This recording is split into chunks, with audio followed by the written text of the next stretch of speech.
ஒரு ஊர்ல ஒரு கோயில் இருந்தது. ரொம்ப பழைய கோயில். உள்ள போறதுக்கே பயமா இருக்கும். எந்த நேரத்துல இடிஞ்சு விழுந்துருமோ அப்படிங்கிற பயம். அப்படி இருந்ததுனால யாரும் துணிஞ்சு சாமி கும்பிடுறதுக்கு அங்க போறதில்ல. கோயிலுக்கு வர்ற கூட்டம் கொஞ்சம் கொஞ்சமா குறைய ஆரம்பிச்சுட்டுது. கோயில் நிர்வாகிகள் எல்லாரும் கூடி உட்காந்து பேசினாங்க. என்ன பண்ணலாம்னு யோசனை பண்ணாங்க. எந்த இடம் மோசமா இருக்கோ அந்த இடத்த பழுது பார்த்தாங்க. அங்க எங்க வர்ணத்தை பூசி கொஞ்சம் அழகுபடுத்தி பார்த்தாங்க.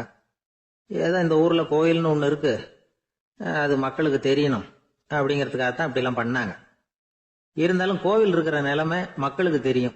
அதனால அங்க வர்றது குறைச்சிக்கிட்டாங்க அவங்க. ஒரு கட்டத்துல யாருமே வர்றதில்ல. நிலைமை அந்த அளவுக்கு ஆயிட்டுது. மறுபடியும் கோவில் நிர்வாகிகள் கூட்டம் நடந்தது. இந்த கூட்டம் கூட கோயிலுக்கு உள்ள நடக்கல. இடிஞ்சு விழுந்துருமோங்கிற பயம். அதனால வெளியில தான் உட்காந்து கூட்டத்தை நடத்தினாங்க. ஏன்னா உள்ள போறதுக்கு அவங்களுக்கும் துணிச்சல் கிடையாது. எந்த நேரமும் விழுந்துரும் போல இருந்தது அது. அது வழியா போறவங்க கூட வேகமா அந்த இடத்த கடந்து போக ஆரம்பிச்சிட்டாங்க. கோவில் நிர்வாகிகள் வெளியில உட்காந்து கூட்டம் போட்டாங்க இல்லையா, அந்த கூட்டத்துல 4 தீர்மானங்களை நிறைவேற்றினாங்க. அது என்ன 4 தீர்மானம்னா, முதல் தீர்மானம், இந்த கோவிலை இடிப்பது அப்படிங்கிற முடிவை இந்த கமிட்டி மிகவும் வருத்தத்துடன் ஏற்றுக்கொள்ளுகிறது அப்படின்னு நிறைவேற்றினாங்க. இதுக்கு பதிலா இன்னொரு கோவிலை உடனடியாக கட்டி முடிச்சுடணுங்கிறது 2வது தீர்மானம். 3வது தீர்மானம் என்ன தெரியுமா? பழைய கோவிலின் கதவுகள், அதிலிருந்து பிரிச்சு எடுக்கிற செங்கல், இதையே புது கோவில் கட்டுவதற்கு பயன்படுத்தி கொள்ள வேண்டியது. பழைய கோவில் இருந்த மாதிரியே அதே வடிவத்துல புது கோவிலையும் கட்ட வேண்டியது. பழைய கோவிலின் அஸ்திவாரத்தை அப்படியே வச்சுக்கிட்டு அதுக்கு மேல நாம கோயிலை கட்டிக்க வேண்டியது. இதுதான் 3வது தீர்மானம். இதையும் கமிட்டி முழு மனசோட ஏத்துக்கிட்டது. இது வரைக்கும் சரி. இப்ப அந்த கமிட்டி 4வதா ஒரு முக்கியமான தீர்மானத்தை கொண்டுகிட்டு வந்து அதையும் ஏகமனதா நிறைவேற்றி விட்டது. அது என்ன தீர்மானம்னா, புதிய கோவில் கட்டி முடிக்கிற வரைக்கும் பழைய கோவிலை இடிக்கிறதில்லை அப்படிங்கிற தீர்மானம். எப்படி இருக்குது பாருங்க இது. பழசை இடிக்காத வரையில அதே இடத்துல புதுசா எப்படி கட்ட முடியும்? பல விஷயங்கள்ல நாம நடந்துகிற முறையும் இப்படிதான் இருக்குதான். வாழ்க்கையில முன்னேறணும்னு ஆசைப்படுவோம். அதே நேரத்துல அந்த முன்னேற்றத்துக்கு எது தடையா இருக்கோ அதை விட்டு விடுறதுக்கும் மனசு வராது. வெளிநாட்டுல ஒரு பெரிய விருந்து நடந்துகிட்டு இருந்துதான். எல்லாரும் மது கோப்பையும் கையுமா அலைஞ்சுகிட்டு இருக்கிறாங்க. ஒருத்தர் மட்டும் கையில எதுவும் இல்லாம ரொம்ப நல்ல பிள்ளையா சாதுவா ஒரு ஓரமா தனியா உட்கார்ந்துருக்கிறார். அவர்கிட்ட நெருங்கி வாங்க மது சாப்பிடலாம் அப்படின்னு கூப்பிட்டாங்களாம். என்ன வற்புறுத்தாதீங்க, நான் என் மனசுக்குள்ள உறுதியா தீர்மானம் பண்ணிவிட்டேன் அப்படின்னாராம். என்ன தீர்மானம் பண்ணிருக்கீங்க அப்படின்னு கேட்டிருக்காங்க. ஏற்கனவே முழு போதையில இருக்கும் பொழுது மறுபடியும் மது கோப்பையை தொடரதில்லை அப்படின்னு தீர்மானம் பண்ணிருக்கேன் அப்படின்னாராம். நாட்டுல நல்லவங்க ஒருத்தர் 2 பேர் இருக்கிறதுனால தாங்க மழையே பெய்யுது அப்படின்னு சொல்றது உண்டு. நல்லார் ஒருவர் உளரேல் அவர் பொருட்டு எல்லாருக்கும் பெய்யும் மழை. சில சமயம் ரொம்ப பேர் திடீர்னு நல்லவங்களா ஆயிடுவாங்க போல இருக்கு. அதனாலதான் விடாம பேய் மழையா கொட்டி தீர்த்துடுது. எல்லாரும் நல்லவங்களாயிட்டா உலகமே தாங்காது போல இருக்க. அப்பப்ப ஒருத்தர் 2 பேர் நல்லவங்களாகணும். அப்பதான் சீரா மழை பெய்யும். மாசத்துக்கு 3 பேர் நல்லவங்களானா மாதம் மும்மாரி பொழியும். இதெல்லாம் வேடிக்கை பேச்சு. இப்போ இதெல்லாம் ஒரு பக்கம் இருக்கட்டும். இப்போ விஷயத்துக்கு வருவோம். ஒரு கும்பல்ல நல்லவன் யாரு அப்படிங்கறத எப்படி கண்டுபிடிக்கிறது? இதுக்கு ஒரு வேடிக்கை கதை உண்டு. என்னுடைய நண்பர் ஒருத்தருக்கு அவங்க பாட்டியம்மா சொன்ன கதையா அது. அது என்ன கதைன்னா, ஒரு ஊர்ல ஒரு சமயம் பலமான மழை பெய்ய ஆரம்பிச்சுட்டுதான். இடி மின்னல் ரொம்ப கடுமையா இருந்திருக்குது. ஆரம்பிச்ச மழை வர வர கடுமையா ஆகிட்டு இருக்குதே தவிர நிக்கிற பாடா தெரியல. ஊர் ஜனங்கள்லாம் பார்த்தாங்க. இதுக்கு மேலேயும் வீட்டு உள்ள இருந்தா ஆபத்துங்கிறத புரிஞ்சுக்கிட்டாங்க. ஏன்னா வீடெல்லாம் இடிஞ்சு விழுந்துருமோங்கிற பயம். உடனே எல்லாரும் புறப்பட்டு ஊருக்கு பொதுவா இருந்த ஒரு மண்டபத்துல போய் தங்கிக்கிட்டாங்க. மின்னல் கடுமையா இருந்தது. இடி எந்த நேரத்திலயும் விழலாம்ங்கிற நிலைமை. எப்போ விழலாம்னு பாத்துக்கிட்டு இருக்குது. அந்த மண்டபத்துல இருந்த ஜனங்கள் மனசுக்குள்ள ஒரு பயம். நம்ம கூட்டத்துல யாராவது ஒரு கெட்டவன் பாவம் பண்ணவன் இருந்தா கூட இடி வந்து இந்த மண்டபத்துல விழுந்துரும். அது எல்லாருக்கும் ஆபத்து அப்படின்னு நினைச்சாங்க. சரி, இதுக்கு என்ன பண்ணலாம் அப்படின்னு யோசனை பண்ணாங்க. அந்த கூட்டத்துல ஒரு பெரியவர் இருந்தார். அவரு ஒரு யோசனை சொன்னார். இதோ பாருங்க, அதுக்கு ஒரு வழி இருக்கு. அதோ எதிர்த்தாப்புல கொஞ்சம் தூரத்துல ஒரு உயரமா மரம் ஒண்ணு இருக்கு பாருங்க. பொதுவா இடி வந்து சுலபமா விழறது அது மாதிரி உயரமான மரத்துல தான். நம்ம கூட்டத்துல இருக்கிறவங்க எல்லாரும் ஒவ்வொருத்தரா போய் அந்த மரத்தை தொட்டு விட்டு திரும்பி வந்துடணும். நம்மள பாவம் பண்ணவன் யாரோ அவன் அந்த மரத்தை தொடுற சமயத்துல இடி விழுந்துரும். அவன் மட்டும் போயிடுவான். மண்டபத்துல இருக்கிற நாமெல்லாம் பொழைச்சிக்கலாம். அப்படின்னு ஐடியா கொடுத்தாரு அந்த பெரியவர். இது நல்ல யோசனையா பட்டது. எல்லாரும் ஒத்துக்கிட்டாங்க. ஒவ்வொருத்தரா போய் அந்த மரத்தை தொட்டுவிட்டு திரும்பி வந்தாங்க. இடி எதுவும் விழல. இன்னமும் பாவம் பண்ண ஆசாமி அதை போய் தொடல போல இருக்கு அப்படின்னு நினைச்சுக்கிட்டாங்க. ஒவ்வொருத்தரா போறாங்க. எல்லாரும் போய் தொட்டுவிட்டு வந்தாச்சு. இன்னும் ஒரே ஒரு ஆசாமி தான் பாக்கி. கடைசியா இருந்த அந்த ஆள் பயந்துட்டான். இது வரைக்கும் இடி விழலைன்னா இப்ப என்ன அர்த்தம்? இப்ப நாம தான் பாக்கி, நாம தான் தப்பு பண்ண ஆள் போல இருக்கு அப்படின்னு நினைச்சுட்டான். அதனால துணிச்சலா போய் தொடுறதுக்கு பயந்தான். தயங்கிக்கிட்டே இருந்தான். இருந்தாலும் மற்றவங்க எல்லாம் சும்மா இருப்பாங்களா? கட்டாயப்படுத்தி கழுத்தை பிடிச்சி தள்ளாத குறையா அவனை தள்ளி விட்டாங்க. போய் தொட்டுட்டு வாடான்னு. அவன் நடுங்கிட்டே போய் அந்த மரத்தை தொட்டான். அதே வினாடி ஒரு பயங்கரமான மின்னல் இடி விழுந்துட்டுது. எங்க விழுந்தது தெரியுமா? அந்த ஆள் மேல இல்ல, மண்டபத்துல விழுந்தது. மண்டபத்துல இருந்தவங்க பூரா காலி. அந்த ஒரு ஆள் மட்டும் பொழைச்சிக்கிட்டான். இந்த ஒரு ஆளை காப்பாத்துறதுக்காக தான் இடி வந்து மண்டபத்துல விழாம இருந்திருக்குது. இதுதான் கதை. அதனால நல்லவங்க எப்படியும் தப்பிச்சுக்குவாங்க அப்படிங்கிறது ஒரு நீதி. ஒருத்தன் அப்படிதான் தெருவில் நடந்து போய்கிட்டு இருந்தான். ரொம்ப நல்லவன். எதிரில் ஒருத்தன் சைக்கிள்ல வந்துகிட்டு இருந்தான். அதுல மோதி இவன் கீழே விழுந்துட்டான். சைக்கிள்காரன் உடனே இறங்கி இவனை தூக்கி விட்டான். இவன் எழுந்திரிச்சு அவனை முறைச்சி பார்த்தான். அப்படி பார்க்காதீங்க சார், நீங்க ரொம்ப புண்ணியம் பண்ணிருக்கீங்க, அதுதான் இப்போ வந்து சைக்கிள்ல மோதிக்கிட்டீங்க அப்படின்றான். என்ன அப்படி சொல்றேன் நானா? இவன் 10 நிமிஷத்துக்கு முன்னாடி நான் லாரி ஓட்டிட்டு வந்தேன், அப்போ நீங்க எதிரில் வந்திருந்தீங்கன்னா என்ன ஆயிருக்கும் அப்படின்னானா அவன். ஊர்ல ஒரு சிற்பி இருந்தார். சிற்பின்னா அவர் ரொம்ப திறமை உள்ளவர். அதாவது எங்கேயாவது ஒரு கல்லு கிடந்தா போதும், அதை அப்படியே எடுத்துட்டு வருவார். கொஞ்ச நாள் கழிச்சு அவர் இடத்துக்கு போய் பார்த்தா அழகா ஒரு சிற்பம் உட்காந்துருக்கும். இந்த கல்லா கிடந்தது சிற்பமா மாறி இருக்கும். அந்த அளவுக்கு பண்ணிவிடுவார். அப்பேற்பட்ட சிற்பி. எப்படிங்க அவ்வளவு மோசமான ஒரு கல்லுல இருந்து இவ்வளவு அழகா ஒரு சிற்பத்தை உங்களால வடிக்க முடிஞ்சது அப்படின்னு கேட்டா, அது ஒன்றும் பெரிய விஷயம் இல்லைங்க. இந்த சிற்பம் ஏற்கனவே அந்த கல்லுக்குள்ள இருந்தது. இதை சுத்தி இருக்கிற வேண்டாத பகுதிகளை எல்லாம் உளியால கொத்தி எடுத்துவிட்டேன், அவ்வளவுதான் என் வேலை. உடனே உள்ள இருந்த இது வெளியில வந்துட்டுது அப்படிம்பார். அந்த அளவுக்கு திறமைசாலி. ஒரு சின்ன பாறை இல்லைன்னா கருங்கல்ல பார்த்துட்டாருன்னா போறோம், விடமாட்டார். அந்த கல்லோட அமைப்பை கவனிச்சு பார்த்துட்டு இதுக்குள்ள ஒரு வீரன் ஒளிஞ்சிருக்காம்பார். அவர் கண்ணுக்கு அதுக்கு தெரியும். இந்த கல்லுக்குள்ள ஒரு துறவி உட்காந்துருக்காரும்பார். நமக்கெல்லாம் வெறும் கல்லாதான் தெரியும். இந்த கல்லுக்குள்ள ஒரு நடன மங்கை நடனம் ஆடிக்கிட்டு இருக்கா அப்படிம்பார். உடனே அந்த கல்லை கொண்டுகிட்டு வருவார். அவர் சொன்னது மாதிரியே உள்ள இருக்கிற அவங்களையெல்லாம் வெளியில கொண்டுட்டு வந்துருவார். அதாவது வேண்டாத பகுதிகளெல்லாம் கொத்தி எடுத்துருவார். அவரு மொழியில சொல்ல போனா, இந்த சிற்பிக்கு ரொம்ப நாளா மனசுக்குள்ள ஒரு ஆசை. அதாவது உண்மை, தூய்மை, இதுக்கு உதாரணமா இருக்கக்கூடிய புத்தர் சிலைய வடிக்கணும் அப்படிங்கிறது அவரோட ஆசை. ஆனா அந்த ஆசை நிறைவேறாமலே இருந்துகிட்டு வந்தது. அதுக்கு என்ன காரணம்னா, அதுக்கு தகுந்த மாதிரி ஒரு கல்லு கிடைக்கல. கல்லு கிடைச்சா அதை செஞ்சிருவாரு. ரொம்ப காலமா அங்கங்க தேடி அலைஞ்சார். இந்த புத்தர் சிலை வடிக்கிறதுக்கு பொருத்தமா ஒரு கல்லு கிடைக்குமா அப்படின்னு சொல்லி கண்ணுல படுற கல்லையெல்லாம் உத்து உத்து பார்ப்பார். உள்ள புத்தர் இருக்காரான்னு கவனிப்பார். இருக்கிற மாதிரி எதுவும் தெரியல அவர் கண்ணுக்கு. சரி, இதுக்கு என்ன செய்யலாம்னு யோசனை பண்ணார். நேரா ஒரு புத்த மடாலயத்துக்கு போனார். அங்க இருக்கிற ஒரு புத்த துறவியை சந்திச்சார். அவர்கிட்ட விசாரிச்சார், சுவாமி, புத்தரின் தூய்மை ஒளிஞ்சிருக்கிற அந்த கல் எங்க கிடைக்கும் அப்படின்னார். அந்த கல் இருக்கிற இடம் எதுன்னு இன்னமும் உங்களுக்கு தெரியலையா அப்படின்னு கேட்டார் துறவி. இல்லைங்க, அதுக்காகத்தான் அலைஞ்சிக்கிட்டு இருக்கிறேன் அப்படின்னாரு இவரு.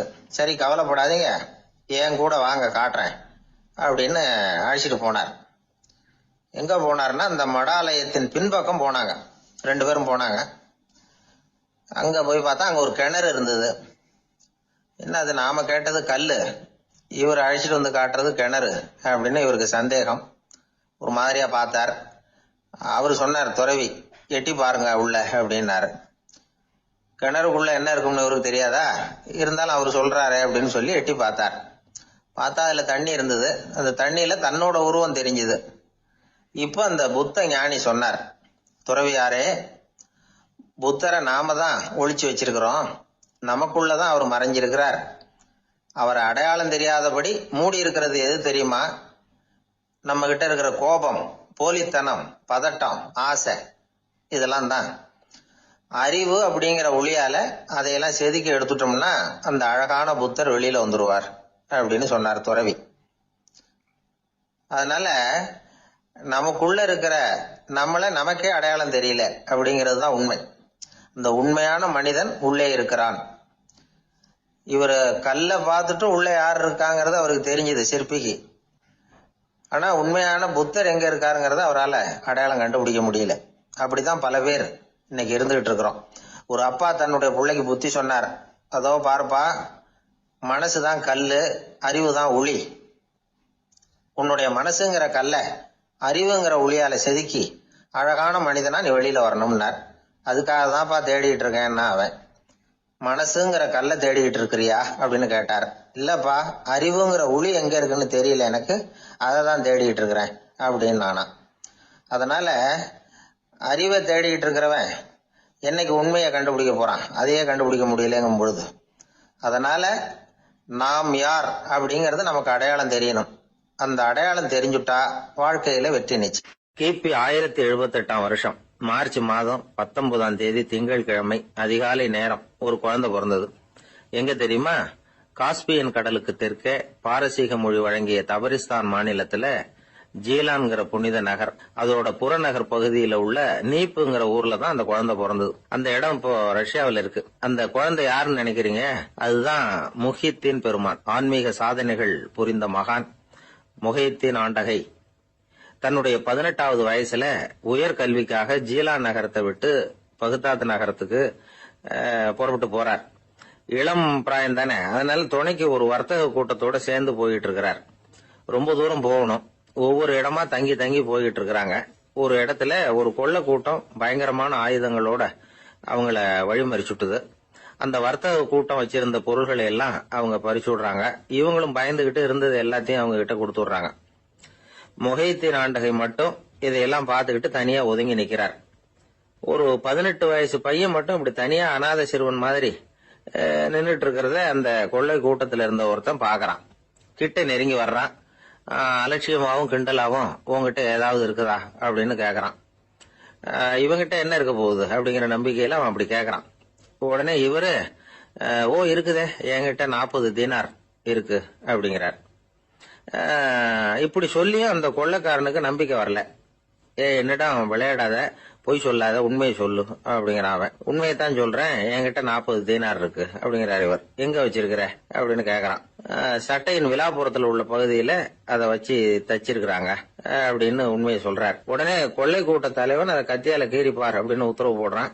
அந்த சட்டையை கிழிக்கிறாங்க. உள்ள இருந்து 40 பொற்காசுகளும் பொல பொலன்னு கீழே கொட்டுச்சு. அதை பார்த்த உடனே அந்த கொள்ளை கூட்ட தலைவன் மலைச்சு போய் நின்னுட்டான். காசை பார்த்துட்டு அவன் மலைச்சு போல, பொய் பேசாத அந்த பையனோட நேர்மையை பார்த்துட்டு அவன் அப்படி நின்னான். மெதுவா அந்த பையன் கிட்ட வந்தான். ஏன்பா, நீ என்ன பணக்கார குடும்பமா அப்படின்னு கேட்டான். அப்படிலாம் இல்ல, எனக்கு அப்பா இல்ல, அம்மா மட்டும்தான் உண்டு. எங்க அப்பா எனக்குன்னு விட்டு போன சொத்தே இந்த 40 தீனார் தான் அப்படின்னாரு இவர். அப்படி இருந்துமா உண்மை பேசணும்னு ஆசைப்பட்டேன். என்கிட்ட ஒண்ணும் இல்லைன்னு ஒரு வார்த்தை சொன்ன உன்னை விட்டுருப்போமே அப்படின்னா அவன். அப்படி இல்லைங்க, நான் இறைவன் திருநாமத்தை அறியக்கூடிய கல்வி ஞானத்துக்காக இப்ப போயிட்டு இருக்கிறேன். இறைவன் திருநாமத்தை உச்சரிக்க வேண்டிய நாவால பொய் பேசக்கூடாதுன்னு எங்க அம்மா சொல்லியிருக்கிறாங்க. அதனால நான் எப்பவுமே பொய் சொல்ல மாட்டேன் அப்படின்னு என்னுடைய தாய்க்கு வாக்கு கொடுத்திருக்கிறேன் அப்படின்னாரு அவர். முஹித்தீன் பெருமான் வார்த்தைகளை கேட்ட அந்த கொள்ளையர்கள் மனம் திருந்தி நல்லவங்களா ஆயிடுறாங்க. அந்த கொள்ளையர் தலைவன் பிற்காலத்துல ஒரு பெரிய மகான் ஆயிடுறார். பெரியவர்கள் வாழ்க்கையில நடக்கிற இது மாதிரி சம்பவங்கள் தான் நாம நல்ல விதமா வாழறதுக்கு துணையா இருக்கும். அந்த காலத்துல கொள்ளையர்களே பெரியவங்க செயலை பார்த்து மனம் திருந்தி இருக்கிறாங்க. இந்த காலத்துல யார் இப்படி இருக்கிறா? இந்த காலத்துல மகான் ஒருத்தரை பார்த்தேன், எனக்கு வேண்டியப்பட்ட மகான். ஏங்க நீங்களும் மகான் ஆகிறதுக்கு முன்னாடி கொள்ளை அடிச்சிட்டு இருந்தீங்களா அப்படின்னு கேட்டேன். அவர் மெதுவா கண்ணை திறந்து என்ன நிமிர்ந்து பார்த்தார். அப்படி இல்லப்பா, நான் கொள்ளை அடிக்கிறதுக்காகத்தான் மகானாவே ஆகி இருக்கிறேன் அப்படின்னு சொல்லிவிட்டு மறுபடியும் கண்ணை மூடிட்டார். ஒரு நாள் ஒரு 10-15 பள்ளிக்கூடத்து பிள்ளைங்க தேடிட்டு வந்தாங்க. உங்களை பார்த்துட்டு தான் போகணும், அதுக்காக தான் வந்திருக்கோம்னாங்க. என்ன விஷயம்னு கேட்டோம். நாங்கள்லாம் கூடி ஒரு முடிவு பண்ணியிருக்கிறோம், அதை உங்ககிட்ட சொல்லணும் அப்படின்னாங்க. அதுவும் ஒரு வாண்டு பையன் அதை சொன்னான். என்ன முடிவு அது அப்படின்னு கேட்டோம் ரொம்ப ஆர்வமாக. அதை இப்போ சொல்ல மாட்டோம், எங்களுக்கு பிடிக்கிற மாதிரி ஏதாவது ஒரு தகவல் சொன்னால் அதுக்கப்புறம் நாங்கள் அதை சொல்கிறோம் அப்படின்னா அந்த வாண்டு பையன். சரி, சின்ன பையன்கிட்ட இன்னைக்கு வசமாக மாட்டிக்கிட்டோம் அப்படின்னு நினச்சிக்கிட்டு அவங்களுக்கு தகுந்த மாதிரி ஒரு கதை சொல்ல ஆரம்பித்தோம். அது என்ன கதைன்னா, ஒரு பெரிய காடு, அதில் பலவிதமான மிருகங்கள். அந்த காட்டுக்கு ஒரு சிங்கம் தான் ராஜா. எப்பவும் காட்டுக்கு அது தானே ராஜா. ஒரு பெரிய யானைக்கு இது பொறுக்கலை. என்ன இது, எப்போ பார்த்தாலும் இங்கே சிங்கத்துக்கே ராஜா பதவி கிடைக்குது, நான்லாம் எவ்வளவு பலசாலியாக இருக்கிறேன், அப்படி இருந்தும் எனக்கு அந்த பதவி கிடைக்கலையே அப்படின்னு தனக்குள்ளே பொறுமிக்கிட்டே இருந்தது. ராஜா பதவியை நினச்சி ரொம்ப ஏக்கம், அதுக்கு பதவி மோகம். இந்த சமயம் பார்த்து ஒரு குள்ள நரி கூட்டம் அதை தேடிட்டு வந்தது. ஐயா பெரியவங்களே, நீங்கள் இந்த காட்டுக்கு ராஜாவாக இருக்க ஆசைப்படுறீங்க, அதில் ஒன்றும் தப்பு இல்லை. ஆனால் அதுக்கு முன்னாடி நீங்கள் எங்கள் கூட்டத்துக்கு கொஞ்ச நாள் தலைவராக இருங்க, அதாவது ராஜாவாக இருங்களேன், உங்களுக்கும் ஒரு ட்ரைனிங் கிடைச்சது மாதிரி இருக்கும் அப்படின்னு சொல்லியிருக்குது இந்த கூட்டம், குள்ள நெறி கூட்டம். இதை கேட்ட உடனே யானைக்கு ரொம்ப சந்தோஷம் தாங்கலை. அதுதான் எப்போன்னு பதவிக்காக காத்துக்கிட்டு இருக்குதே. இருந்தாலும் கொஞ்சம் பிகுவோட, சரி நீங்கள்லாம் இவ்வளோ தூரம் என்ன தேடிட்டு வந்து கேட்கறதுனால மறுக்க முடியல அப்படின்னு ரொம்ப ஏதோ அவளுக்கு சிரமப்பட்டு ஒத்துக்கிறது மாதிரி ஒத்துக்கிட்டது. ஏதோ உங்கள் ஆசைக்கு கட்டுப்படுறேன், கொஞ்ச நாள் உங்கள் கூட்டத்துக்கு ராஜாவாக இருக்கிறதுக்கு சம்மதிக்கிறேன் அப்படின்னுது. உடனே அந்த யானை ராஜ நட போட ஆரம்பிச்சிட்டுது. யானை சாதாரணமாக நடந்தாவே எப்படி இருக்குங்கிறது நமக்கு தெரியும். அதுவே ராஜ நட நடந்தால் எப்படி இருக்கும் கற்பனை பண்ணி பாருங்கள். யானை முன்னாடி கம்பீரமாக போய்கிட்டு இருக்குது, தலைவர் இல்லையா, அதனால் குள்ள நரிகள்லாம் ரொம்ப அடக்கமாக அது பின்னாடி அணிவகுத்து போயிட்டு இருக்குது. ராஜா வாழ்க, மன்னர் வாழ்க அப்படின்னு கோஷம் வேற. யானைக்கு தலைகால புரியல, அவ்வளவு சந்தோஷம். அந்த யானைக்கு செருக்கு, ஆணவம் எல்லாம் ஏற்பட்டு போச்சு. அதுக்கப்புறம் அது தரையை பார்க்குமா, நிமிர்ந்து நடக்க ஆரம்பிச்சுட்டுது. தரையை பார்க்கறதே இல்லை. அப்படி போயிட்டு இருக்கிறப்போ ஒரு சதுப்பு நிலத்துல திடீர்னு காலை வச்சுட்டுது. அவ்வளவுதான், கால் உள்ளே போயிட்டுது. இன்னொரு காலை எடுத்து வச்சுது, அதுவும் உள்ளே போயிட்டுது. அந்த 2 காலையும் எடுக்கிறதுக்காக அடுத்த 2 காலையும் அழுத்துச்சு, அதுவும் உள்ளே போக ஆரம்பிச்சுட்டுது. இப்போ 4 காலம் வசமாக சேத்துல அழுந்தி போச்சு, எடுக்க முடியல. குள்ள நரிகள்லாம் அதை சுற்றி சுற்றி வந்தது. சிலது சுற்றி நின்று டான்ஸ் ஆட ஆரம்பிச்சுட்டுது யானையை பார்த்துட்டு. இதை யானை பார்த்தது. என்ன இது, தலைவர் நான் தவிச்சுக்கிட்டு இருக்கிறேன், தொண்டர்கள்லாம் சுற்றி நின்று வேடிக்கை பார்த்துக்கிட்டு இருக்கிறீங்க, டான்ஸ் ஆடுறீங்க அப்படின்னு கேட்டுதான். தொண்டர்களே, தலைவர் நான் தவிச்சுக்கிட்டு இருக்கிறது உங்களுக்கு தெரியலையா? இப்போ உடனே உங்கள் தலைவரை காப்பாற்ற வேண்டியது உங்கள் கடமை இல்லையா அப்படின்னு கத்துச்சான் அந்த யானை. குள்ள நரிகளில் ஒன்று முன்னாடி நின்று அந்த யானையை பார்த்துதான், தலைவரே எங்களுக்கு ரொம்ப நாளாக ஒரு ஆசை, அந்த ஆசையை நிறைவேற்றிக்கிறதுக்காகத்தான் உங்களை எங்கள் தலைவராக ஏற்றுக்கிறோம்னு சொன்னோம் அப்படின்னு தான். என்ன ஆசைன்னு கேட்டிருக்கு யானை. யானை கறி சாப்பிட்டு பார்க்கணுங்கிறது எங்களுக்கு ரொம்ப நாளாக ஆசை, அது இன்னைக்கு தான் நிறைவேற போகுது அப்படின்னு தான் அந்த நரி. இதை கேட்ட உடனே அந்த யானை அப்படியே மூர்ச்சி ஆயிட்டு தான். நரிகள்லாம் அது மேலே ஏறி குதற ஆரம்பிச்சுட்டு தான். பதவி மேலே இருந்த பேராசை அந்த பலசாலியான யானையையே மாட்டி விட்டுட்டு பார்த்தீங்களா அப்படின்னு சொல்லி முடித்தோம் இந்த கதையை அந்த சின்ன பிள்ளைங்க கிட்ட. சரிங்க, இப்போ நாங்கள் உங்களை தேடி வந்த விஷயம் என்னங்கிறத சொல்லவா அப்படின்னா ஒரு வாண்டு பையன். சீக்கிரம் சொல்லு தம்பி, சஸ்பென்ஸ் தாங்கலை அப்படின்னோம். அவன் மெதுவா எங்களை பார்த்து சொல்கிறான், எங்களுக்கு கொஞ்ச நாள் நீங்கள் தலைவராக இருந்தால் தேவலை அப்படின்னு. ஒரு காட்டுல ஒரு முனிவர் இருந்தார். ஒரு நாள் அவரை தேடிட்டு 4 பேர் வந்தாங்க. சுவாமி, எங்களுக்கு ரொம்ப நாளா ஒரு சந்தேகம்னாங்க. என்னன்னு கேட்டார். இந்த உலகத்துல எவ்வளவோ காரியங்கள் நடக்குது, எது நியாயம் எது அநியாயம் அப்படின்னு புரிஞ்சுக்க முடியலன்னாங்க. அது யாராலையும் புரிஞ்சுக்க முடியாதுன்னார் முனிவர். வந்தவங்களுக்கு ஆச்சரியமா போச்சு, ஒரு மாதிரியா பார்த்தாங்க. இத முனிவர் கவனிச்சார். சரி புறப்படுங்க என்னோடன்னார். எங்கன்னு கேட்டாங்க. இப்போ உங்க 4 பேரையும் ஒரு புஷ்பக விமானத்துல அழைச்சிட்டு போறேன். இந்த உலகத்துல சர்வசாதாரணமா நடக்கக்கூடிய ஒரு காட்சியை உங்களுக்கு காட்ட போறேன். நீங்க பார்க்க போற அந்த காட்சி நியாயமா அநியாயமா அப்படிங்கறத என்கிட்ட சொல்லணும். நீங்க சரியான பதில் சொன்னா புஷ்பக விமானத்துல தொடர்ந்து பிரயாணம் பண்ணலாம். தவறான பதில் சொன்னா இந்த புஷ்பக விமானம் உங்களை கீழே தள்ளி விட்டுரும் அப்படின்னார். 4 பேருக்கும் பயம்தான், இருந்தாலும் முனிவர் கூப்பிடுறாரு அப்படின்னு சொல்லி புறப்பட்டாங்க. அவங்க எல்லாரும் புறப்பட்டு ஒரு காட்டு வழியா போயிட்டு இருக்கிறாங்க புஷ்பக விமானத்துல. அங்க நடக்கிற ஒரு காட்சியை காட்டுறார் முனிவர். அதோ அங்க பாருங்கன்னார். அந்த விமானத்துல இருந்தபடியே எல்லாரும் கீழே குனிஞ்சு பாக்குறாங்க. அங்க ஒரு தாய் புலி அப்பதான் குட்டி போட்டிருக்கு. குட்டிகளை ஈன்ற உடனே பசிக்கு இறை தேடி அந்த பக்கமா வருது. அதே நேரம் ஒரு தாய் மான், அதுவும் அப்பதான் குட்டி போட்டிருக்கு. அதுவும் இதே மாதிரி குட்டிகளை ஈன்ற உடனே பசிக்கு இறை தேடி அந்த பக்கமா வருது. இப்ப அந்த புலி அந்த மானை அடிச்சு போட்டுடுது, அதுவும் சாப்பிடுது, குட்டிகளுக்கும் கொடுக்குது. இப்போ அந்த புலிக்குட்டிகள் முகத்துல மகிழ்ச்சி, தாயை இழந்த அந்த மான் குட்டிகள் முகத்துல துக்கம். இப்போ அந்த முனிவர் 4 பேர்கிட்டையும் கேட்கிறார், நீங்க இங்க பாத்தீங்களே, இதுல எது நியாயம் எது அநியாயம்? ஒவ்வொருத்தரா சொல்லுங்க. உங்க பதில் சரியில்லைன்னா இந்த விமானம் உங்களை கீழே தள்ளி விட்டுரும், சொல்லுங்க பார்க்கலாம்னார்.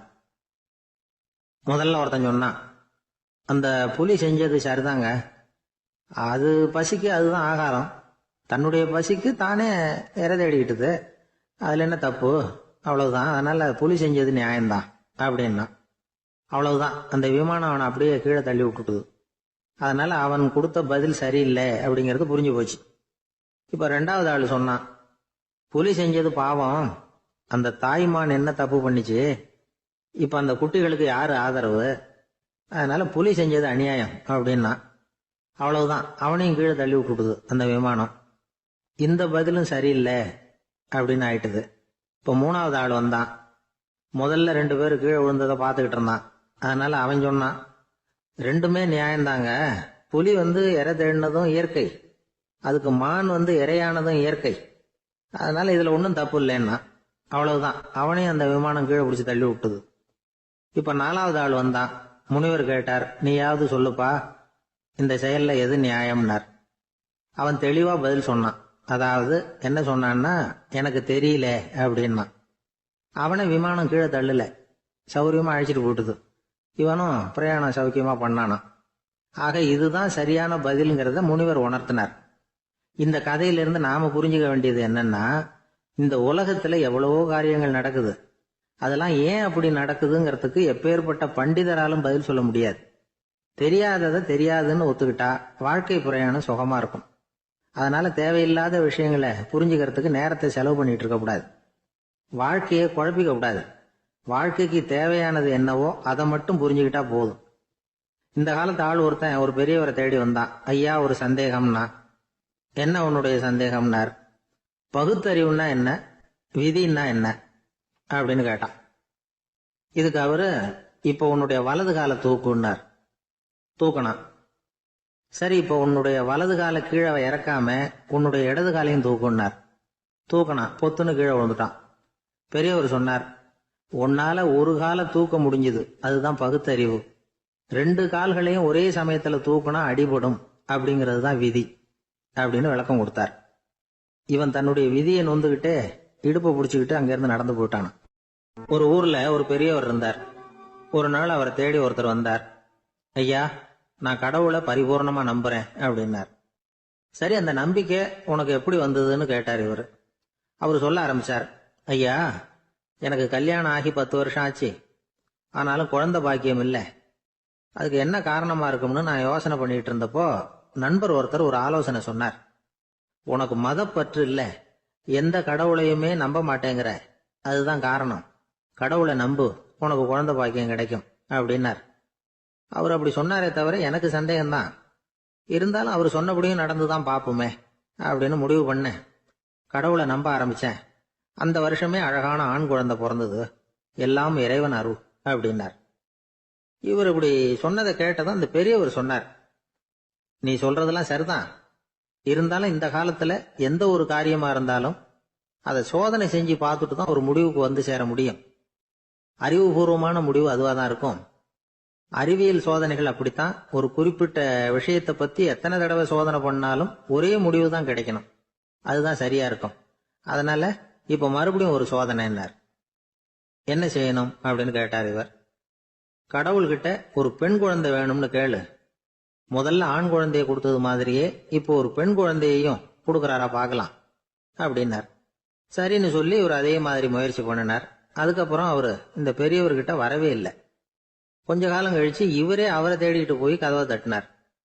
அவர் கதவை திறந்தார். என்ன ஆச்சு, கடவுள் கண் திறந்தாரா அப்படின்னு கேட்டார். அவரு, அந்த சமாச்சாரம்லாம் நமக்கு வேணாம் சார், முதல் தடவை அது ஏதோ தற்செயலா ஏற்பட்ட ஒரு சாதகம். இப்ப நீங்க 2வது தடவை சொன்ன பிறகு தினமும் கடவுளை வேண்டிக்கிட்டு தான் இருக்கிறேன், ஒன்னும் நடக்கல அப்படின்னார் ரொம்ப விரக்தியா. ஒரே ஒரு தோல்வியில உங்க நம்பிக்கை எல்லாம் பறந்து போயிடுது பாத்தீங்களா அப்படின்னார் அந்த பெரியவர். எல்லாம் நல்ல விதமா நடக்கிற வரைக்கும் நம்பிக்கை, எதிர்பார்த்தது தோல்வியில முடிஞ்சுட்டுதுன்னா அவநம்பிக்கை. மற்றவர்கள் பேர்ல வைக்கிற நம்பிக்கை எந்த நேரத்திலையும் விவகாரமாகி விடக்கூடிய சாத்தியம் உண்டு. நாம நம்பிக்கை வைக்க வேண்டியது நம்ம கிட்ட தான், நமக்குள்ள இருக்கிறார் கடவுள். எனவே நம்ம பேர்ல நாம வைக்கிற நம்பிக்கை தான் உண்மையான கடவுள் பக்தி. நிபந்தனையற்ற நம்பிக்கையா அது இருக்கணும். எல்லாம் நல்லபடியா நடந்துகிட்டு இருந்தா எந்த முட்டாளுக்கும் நம்பிக்கை வரத்தான் செய்யும் அப்படிங்கிறது ஒரு பெரியவர் கருத்து. தியானத்தின் மூலமா தான் உனக்குள்ள ஆழமா தோண்டுனா உன்னுடைய அடி ஆழத்துல நம்பிக்கை அப்படி ஊற்றெடுக்கும், அதை பார்க்க முடியும் அப்படிங்கிறது பெரியவர்கள் சிந்தனை. ஒரு குழந்தை அப்பாவை பார்த்து என்னப்பா பண்றேன்னு கேட்டுதான். பிரார்த்தனை பண்ணிட்டு இருக்கிறேன்னாராம் அப்பா. பிரார்த்தனை பண்ணுனா என்ன கிடைக்கும் அப்படின்னு கேட்டுதான் குழந்தை. எல்லாம் கிடைக்கும் அப்படின்னாராம் அப்பா. நீ வச்சிருக்கிறிய பேனா அது கூட கிடைக்குமான்னு கேட்டுதான் குழந்தை. கிடைக்குமேன்னு இருக்கார். அப்படின்னா அந்த பேனாவை என்கிட்ட கொடுத்துரு, நீ பிரார்த்தனை பண்ணி வேற பேனா வாங்கிக்கோ அப்படின்னு தான் அந்த குழந்தை. ஒரு நண்பர் ஆனந்தமா சிகரெட் பிடிச்சிக்கிட்டு இருந்தார். இந்த பழக்கத்தை விட்டுவிடுங்களேன் அப்படின்னு சொல்லி பார்த்தோம். விட்டுடலாம்னு தான் பாக்குறேன், ஆனா முடியலையேன்னார். மனசு வச்சா எல்லாம் முடியும் அப்படின்னும். அவர் கொஞ்ச நேரம் யோசனை பண்ணார். அப்புறம் சொன்னார், சரி சார், இதுதான் நான் பிடிக்கிற கடைசி சிகரெட் அப்படின்னு சொல்லி ரொம்ப அழுத்தமா புகையை உள்ளுக்கு இழுத்தார். அதுக்கப்புறம் அந்த துண்டு சிகரெட்டை வீசி எறிஞ்சுட்டார். ஒருத்தர் இது மாதிரி தீர்மானம் பண்ணி தன்னுடைய கடைசி சிகரெட்டை தூக்கி எறிஞ்சுட்டாருன்னா அது ஒரு பெரிய விஷயம்தான். அதுக்கு பிறகு அவர் உடம்புல படிப்படியா என்னென்ன மாற்றங்கள் நடக்கும் அப்படிங்கறத பத்தி ஒரு விவர பட்டியலே வெளியிட்டு இருக்கிறாங்க. அது என்ன விவரம் தெரியுமா? ஒருத்தர் புகைப்பிடிக்கிற பழக்கத்தை நிறுத்துறாருன்னு வச்சுங்க. அப்படி அவர் நிறுத்தின 20 நிமிடங்களுக்குள்ள உயர் ரத்த அழுத்தம், உடல் வெப்பம், நாடி துடிப்பு இதெல்லாம் சரியான நிலைமைக்கு வந்துருதான். 8 மணி நேரத்துக்குள்ள இந்த ஸ்மோக்கர்ஸ் பிரீத் அப்படிங்கிற தன்மை மறைஞ்சிருதான். ரத்தத்துல உள்ள கார்பன் மோனாக்சைடு அளவு குறையுதான், ஆக்சிஜன் அளவு கூடுதான், சரியான அளவுக்கு வந்துருதான். ஒருத்தர் கடைசி சிகரெட்டை தூக்கி எறிஞ்சுட்டாருன்னா 24 மணி நேரத்துக்குள்ள மாரடைப்பு ஏற்படுறதுக்கான வாய்ப்பு குறைஞ்சுடுதான். 48 மணி நேரத்துக்குள்ள உணர்வு நரம்புகளின் முனைப்பகுதிகள் மறுபடியும் ஒன்னு சேர்ந்துருதான். அதனால நாக்கு சுவை உணர்வு, மூக்கின் முகரும் சக்தி இதெல்லாம் மேம்படுதான், நல்ல நிலைமைக்கு வந்துருதான். சிகரெட்டை நிறுத்தின 3 நாளுக்குள்ள மூச்சு விடுறது சுலபமாயிடுதான். இப்படி அவங்க பட்டியல் நிறைய சொல்றாங்க. 2 அல்லது 3 மாசத்துக்குள்ள என்ன ஆகும் தெரியுமா? ரத்த ஓட்டம் மேம்படுது, நடக்கிறது சுலபமாயிடுது. நுரையீரல் கொள்ளளவு 30% அதிகரிக்குது. 1 to 9 மாசத்துக்குள்ள சுவாச குறைபாடுகள் நீங்குது. நுரையீரல்ல இருக்கக்கூடிய இந்த அசுத்தம் வடிகட்டும் திசுக்கள் சரியா வேலை செய்ய ஆரம்பிச்சிருது. 1 வருஷத்துக்குள்ள இந்த இதய அழுத்த நோய்க்கான வாய்ப்பு பாதியா குறைஞ்சிருது. இந்த சிகரெட்டை நிறுத்தின 5 வருஷத்துக்குள்ள ஒரு நாளைக்கு 1 பாக்கெட் சிகரெட் பிடிக்கிறவர்கள்ல நுரையீரல் புற்றுநோயினால சாகிறவர்கள் எண்ணிக்கை பாதியா குறைஞ்சிருது. புற்றுநோய் செல்கள் சீரமைக்கப்படுது. ஆக ஒருத்தர் புகைக்கிறத விட்டுணும்னு தீர்மானம் பண்ணி தன் கையில இருக்கிற சிகரெட்டை இதுதான் கடைசின்னு சொல்லி தூக்கி எறிஞ்சுட்டா அதுக்கப்புறம் படிப்படியா இவ்வளவு நன்மைகளும் மாற்றங்களும் ஏற்படுறதாக இந்த அமெரிக்கன் கேன்சர் சொசைட்டி தெரிவிச்சிருக்குது. அதனால புகைப்பழக்கம் உள்ளவங்க இதெல்லாம் கொஞ்சம் யோசிச்சு பார்த்து அந்த பழக்கத்தை விட்டு விடுறது ரொம்ப நல்லது. ஆனா அதையெல்லாம் நாம சொன்னா யாரு கேட்கறாங்க? என்னுடைய நண்பர் ஒருத்தர் புகைப்பழக்கம் உள்ளவர். அவர் என்கிட்ட சொன்னார், சார், சிகரெட் பிடிக்கிற பழக்கத்தை விட்டு விடுறது என்னை பொறுத்த வரைக்கும் ஒன்றும் பெரிய கஷ்டமான செயல் இல்லை, அது ரொம்ப சுலபம் அப்படின்னார். எப்படி சொல்றீங்கன்னு கேட்டேன். நான் ஏற்கனவே 20 தடவை அந்த பழக்கத்தை விட்டுருக்கேன் சார் அப்படின்னா. ஒரு ஊர்ல ஒரு குரு இருந்தார், ஜென் குரு. அவரை தேடிட்டு ஒரு மன்னர் வந்தார். வந்தவர் ஜப்பான் மன்னர். தோட்டக்கலையை பத்தி தெரிஞ்சிட்டு போறதுக்காக அவர் வந்தார். எப்படி தோட்டம் அமைக்கிறது அப்படிங்கறத பத்தி அந்த குரு விவரமா சொல்லி கொடுத்தாரு. 1 நாள் 2 நாள் இல்ல, 3 வருஷம் கத்து கொடுத்தார். அதுக்கப்புறம் சொன்னார், நான் கத்து கொடுத்துட்டேன், இனிமே நீங்க போகலாம், போய் தோட்டம் அமைக்கலாம், அதுதான் உங்களுக்கு பரிசை. தோட்டம் அமைச்ச பிறகு சொல்லி அனுப்புங்க, நான் பாக்குறேன். நீங்க இங்க என்னவெல்லாம் கத்துக்கிட்டீங்களோ அதையெல்லாம் அங்க செயல்முறையில செஞ்சு காட்டுங்க அப்படின்னு சொல்லி அனுப்பி வச்சார். மன்னர் போனார். அரண்மனைக்கு பக்கத்திலேயே ஒரு பெரிய தோட்டத்தை உண்டு பண்ணினார். அழகான மரங்களையும் செடிகளையும் உருவாக்கினாரு. கிட்டத்தட்ட 1000 தோட்டக்காரர்களை பயன்படுத்தி 3 வருஷங்கள் முயற்சி பண்ணி அந்த அழகான தோட்டத்தை உருவாக்கினார். குரு கிட்ட இருந்து செய்தி வந்தது, நாளைக்கு தோட்டத்தை பாக்குறேன் அப்படின்னு. மன்னர் உடனே சுறுசுறுப்பாயிட்டார். முதல் நாளே தோட்டத்தை சுத்தப்படுத்தினார். ராத்திரி பூரா யாரும் தூங்கல. எல்லாருக்கும் தோட்டத்தை ஒழுங்குபடுத்துற வேலை. அது அந்தந்த இடத்துல ஒழுங்கா இருக்குதா அப்படின்னு சரி பார்த்தாங்க. ஒரு தவறும் இல்லாத வகையில அதை ஒழுங்குபடுத்தினாங்க. மறுநாள் குரு வந்தார், தோட்டத்தை பார்த்தார். அவருக்கு கோபம் வந்துட்டுது. மன்னருக்கு ஆச்சரியம், எப்பவும் சிரிச்சுக்கிட்டே இருக்கிறவர் இப்ப இப்படி இருக்கிறாரே அப்படின்னு. மெதுவா குரு கிட்ட போய் எல்லாம் சரியா தானே இருக்குது அப்படின்னார். எல்லாம் சரிதான், ஆனாலும் எங்கே அந்த பொன்னிற காற்று அப்படின்னார். உதிர்ந்த இலைகள், பொன் மஞ்சள் நிற இலைகள் காற்றில் அப்படி புரண்டு ஓடுவதை நான் பார்க்க முடியவில்லையே அப்படின்னாராம். அது இல்லாம இந்த தோட்டம் உயிரோட்டம் உள்ளதா இருக்காது, இதுல பாடல் இல்லை, ஆடல் இல்லை, அதெல்லாம் இல்லாம இந்த தோட்டம் ரொம்பவும் செயற்கையா தெரியுதுன்னாராம். மன்னர் இப்பதான் யோசனை பண்ணார். கீழே கிடந்த காஞ்சி போன இலைகள் மட்டும் இல்ல, மரத்துல இருந்த காஞ்சி போன இலைகளையும் அப்புறப்படுத்தி சுத்தமா வச்சிருக்கிறார். இறப்பும் வாழ்க்கையினுடைய ஒரு பகுதி தான். மரணம்ங்கிறது வாழ்க்கைக்கு எதிரானது அல்ல, அதை நிரப்பும் ஒரு பகுதி தான் அது. மரணம் இல்லையில் வாழ்க்கையே இல்லை அப்படிங்கிறது பெரியவங்க கருத்து. இப்ப அந்த தோட்டம் அழகா தான் இருக்குது, இருந்தாலும் அது ஒரு ஓவியம் மாதிரி உயிர் இல்லாமல் இருக்கு. குரு ஒரு வாளியை கையில எடுத்துக்கிட்டார், தோட்டத்தை விட்டு வெளியில போனார். ஏற்கனவே வீசி எறிந்த அந்த சருகுகளை எல்லாம் அள்ளி கொண்டுட்டு வந்தார். உள்ள எல்லா இடங்கள்லயும் அதை வீசினார். உடனே காத்து அந்த காய்ந்த சருகுகளையும் பழுத்த இலைகளையும் அசைக்க ஆரம்பிச்சுட்டுது. இப்போ அங்க சலசல சத்தம், சங்கீதம், இலைகளின் நடனம், ஓவியம் மாதிரி இருந்த அந்த தோட்டத்துக்கு இப்போ உயிர் வந்துட்டுது. இதுதான் அந்த பொன்னான காற்று அப்படின்னாராம் குரு. மன்னருக்கு புரிஞ்சுது. மிகப்பெரிய ஜென் கேள்வி ஒன்று உண்டு. உம்மான் அப்படிங்கிற ஒரு பெரிய குருவை பார்த்து துறையை ஒருத்தர் கேட்டாராம், இலைகள் எல்லாம் கீழே விழுந்து மரங்கள் மொட்டையாக இருக்கும் பொழுது என்ன நடக்கும்? இதுதான் கேள்வி. இதுக்கு உம்மான் சொன்ன பதில் பொன்னான காற்று, தி கோல்டன் விண்ட் அப்படின்னாராம்.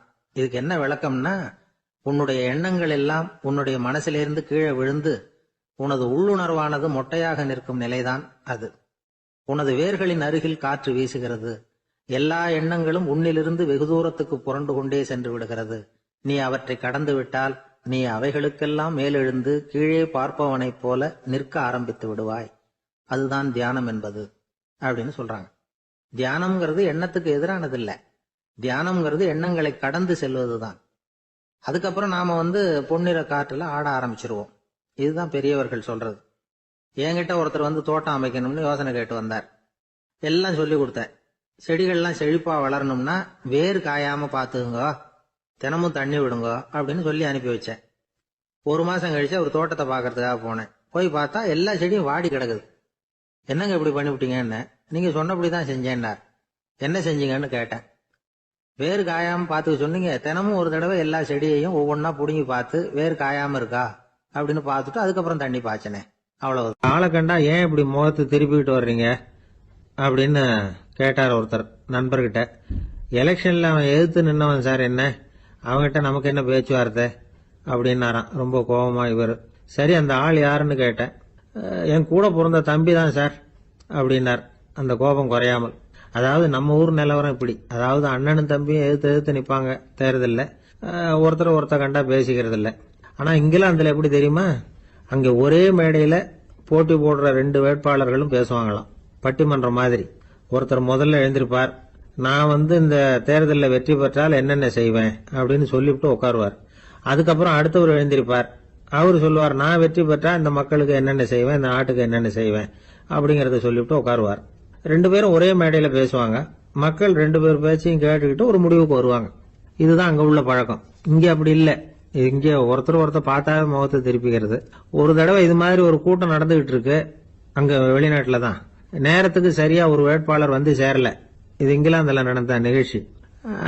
அப்புறம் என்னாச்சுன்னா, ஒருத்தர் வந்துட்டாரு, இன்னொருத்தர் சேரல. அப்புறம் உடனே அந்த ஒருத்தர் வந்தவர் பேச ஆரம்பிச்சுட்டார். அதாவது அந்த இன்னொருத்தர் சார்பாவே பேசிட்டாராம். அதாவது அவர் வரல, நான் அவரு சார்பா நான் பேசிடுறேன். அதாவது அவர் ஜெயிச்சுட்டா அவர் என்னென்ன செய்வார் இந்த நாட்டுக்கு அப்படின்னு சொல்லி அவர் பக்கத்துல உள்ள நியாயத்தை எடுத்து இவரே சொல்லிட்டாராம். இப்படிலாம் அங்க நடந்துதான். இது எப்பேற்பட்ட தேர்தல் பண்பாடு பாருங்க. அதனால இன்னொரு விஷயம், இப்ப இங்கிலாந்துல எல்லாம் ஓட்டு கேட்கறப்ப வெற்றியா தோல்வியாங்கிறத ஓரளவுக்கு யூகிச்சு விடலாமா. இப்போ ஒரு வேட்பாளர் ஒரு வீட்டுக்கு முன்னாடி போய் நின்று எனக்கு ஓட்டு போடுங்கன்னு கேட்கறாருன்னு வச்சுங்களேன், அதுக்கு என்ன பார்த்து செய்யறோம், போயிட்டு வாங்க அப்படின்னு சில வீடுகள்ல வாசல்ல நின்னே சொல்லி அனுப்பிச்சிருவாங்களாம். வேற சில வீடுகள்ல எப்படின்னா, வேட்பாளரை வீட்டுக்குள்ள கூப்பிட்டு காபி சாப்பிட சொல்லி உபசரிச்சு அதுக்கப்புறம் அனுப்பி வைக்கிறது வழக்கமா. இதுல எந்த வீட்டு ஓட்டு நிச்சயம் தெரியுமா? வாசல்ல நின்னே வழி அனுப்பி வச்சுடுறாங்க பாருங்க, அவங்க ஓட்டு நிச்சயம். உள்ள கூப்பிட்டு காப்பி கொடுத்து அனுப்புறாங்க பாருங்க, அவங்க ஓட்டு நிச்சயம் இல்லையா. சரி, அப்புறம் ஏன் அந்த உபசரிப்பு அப்படின்னு கேட்டா அதுக்கு ஒரு காரணத்தை சொல்றாங்க. அதாவது அது ஒரு அனுதாபத்தை தெரிவிக்கிற முறையா. ஐயோ பாவம், நாம இவருக்கு ஓட்டு தான் போட போறதில்ல, இதையாவது செய்வோம், காப்பியாவது சாப்பிட்டு போகட்டும் அப்படிங்கிற எண்ணமா. இப்படி அந்த ஒரு பழக்கம். ஆக அந்த ஊர்ல நிறைய காப்பி சாப்பிடணும்னு ஒருத்தர் ஆசைப்பட்டா தேர்தலில் தோத்து போறதுக்கு தயாரா இருக்கணும். ஒரு சமயம் ஒரு ஊர்ல தேர்தல் நடந்துதான். ஒரு தொகுதியில் நின்று தோத்து போன ஒருத்தர் கையில ஒரு துப்பாக்கியோட ஊருக்குள்ள சுத்திக்கிட்டு இருந்தாராம். ஒரு போலீஸ்காரர் அவரை பார்த்துட்டு சந்தேகப்பட்டிருக்கார். அதனால அவரை தடுத்து நிறுத்தி, என்ன இது துப்பாக்கியோட சுத்துறீங்களேன்னு விசாரிச்சிருக்கார். இதுக்கு அவர் சொன்னாராம், சார், இந்த தொகுதியில மொத்தம் 1,00,000 வாக்காளர்கள், அதுல எனக்கு 10,000 பேர் மட்டும்தான் எனக்கு ஓட்டு போட்டிருக்கிறாங்க. அப்படின்னா எனக்கு வேண்டாதவங்க இந்த தொகுதியில 90,000 பேர் இருக்கிறாங்கன்னு அர்த்தம். இப்படி ஒரு சூழ்நிலையில நான் என்னுடைய பாதுகாப்புக்கு ஆயுதம் இல்லாம நடமாடலாமா அப்படின்னு கேட்டாராம். எவ்வளவு எச்சரிக்கை பாருங்க. நம்ம ஊர்ல சில பேர் ஓட்டு கேட்கிற விதமே தனி. ஒருத்தர் ரொம்ப சாமர்த்தியமா ஓட்டு கேட்பாராம். அவர் எப்படின்னா, ஒரு வீட்டுக்கு போறாருன்னு வச்சுங்களேன், அந்த நேரம் அந்த வீட்டுக்காரரு என்ன செஞ்சுக்கிட்டு இருக்கிறாரோ அதே வேலையை இவரும் கொஞ்ச நேரம் செய்வாராம், அவருக்கு ஒத்தாசையா.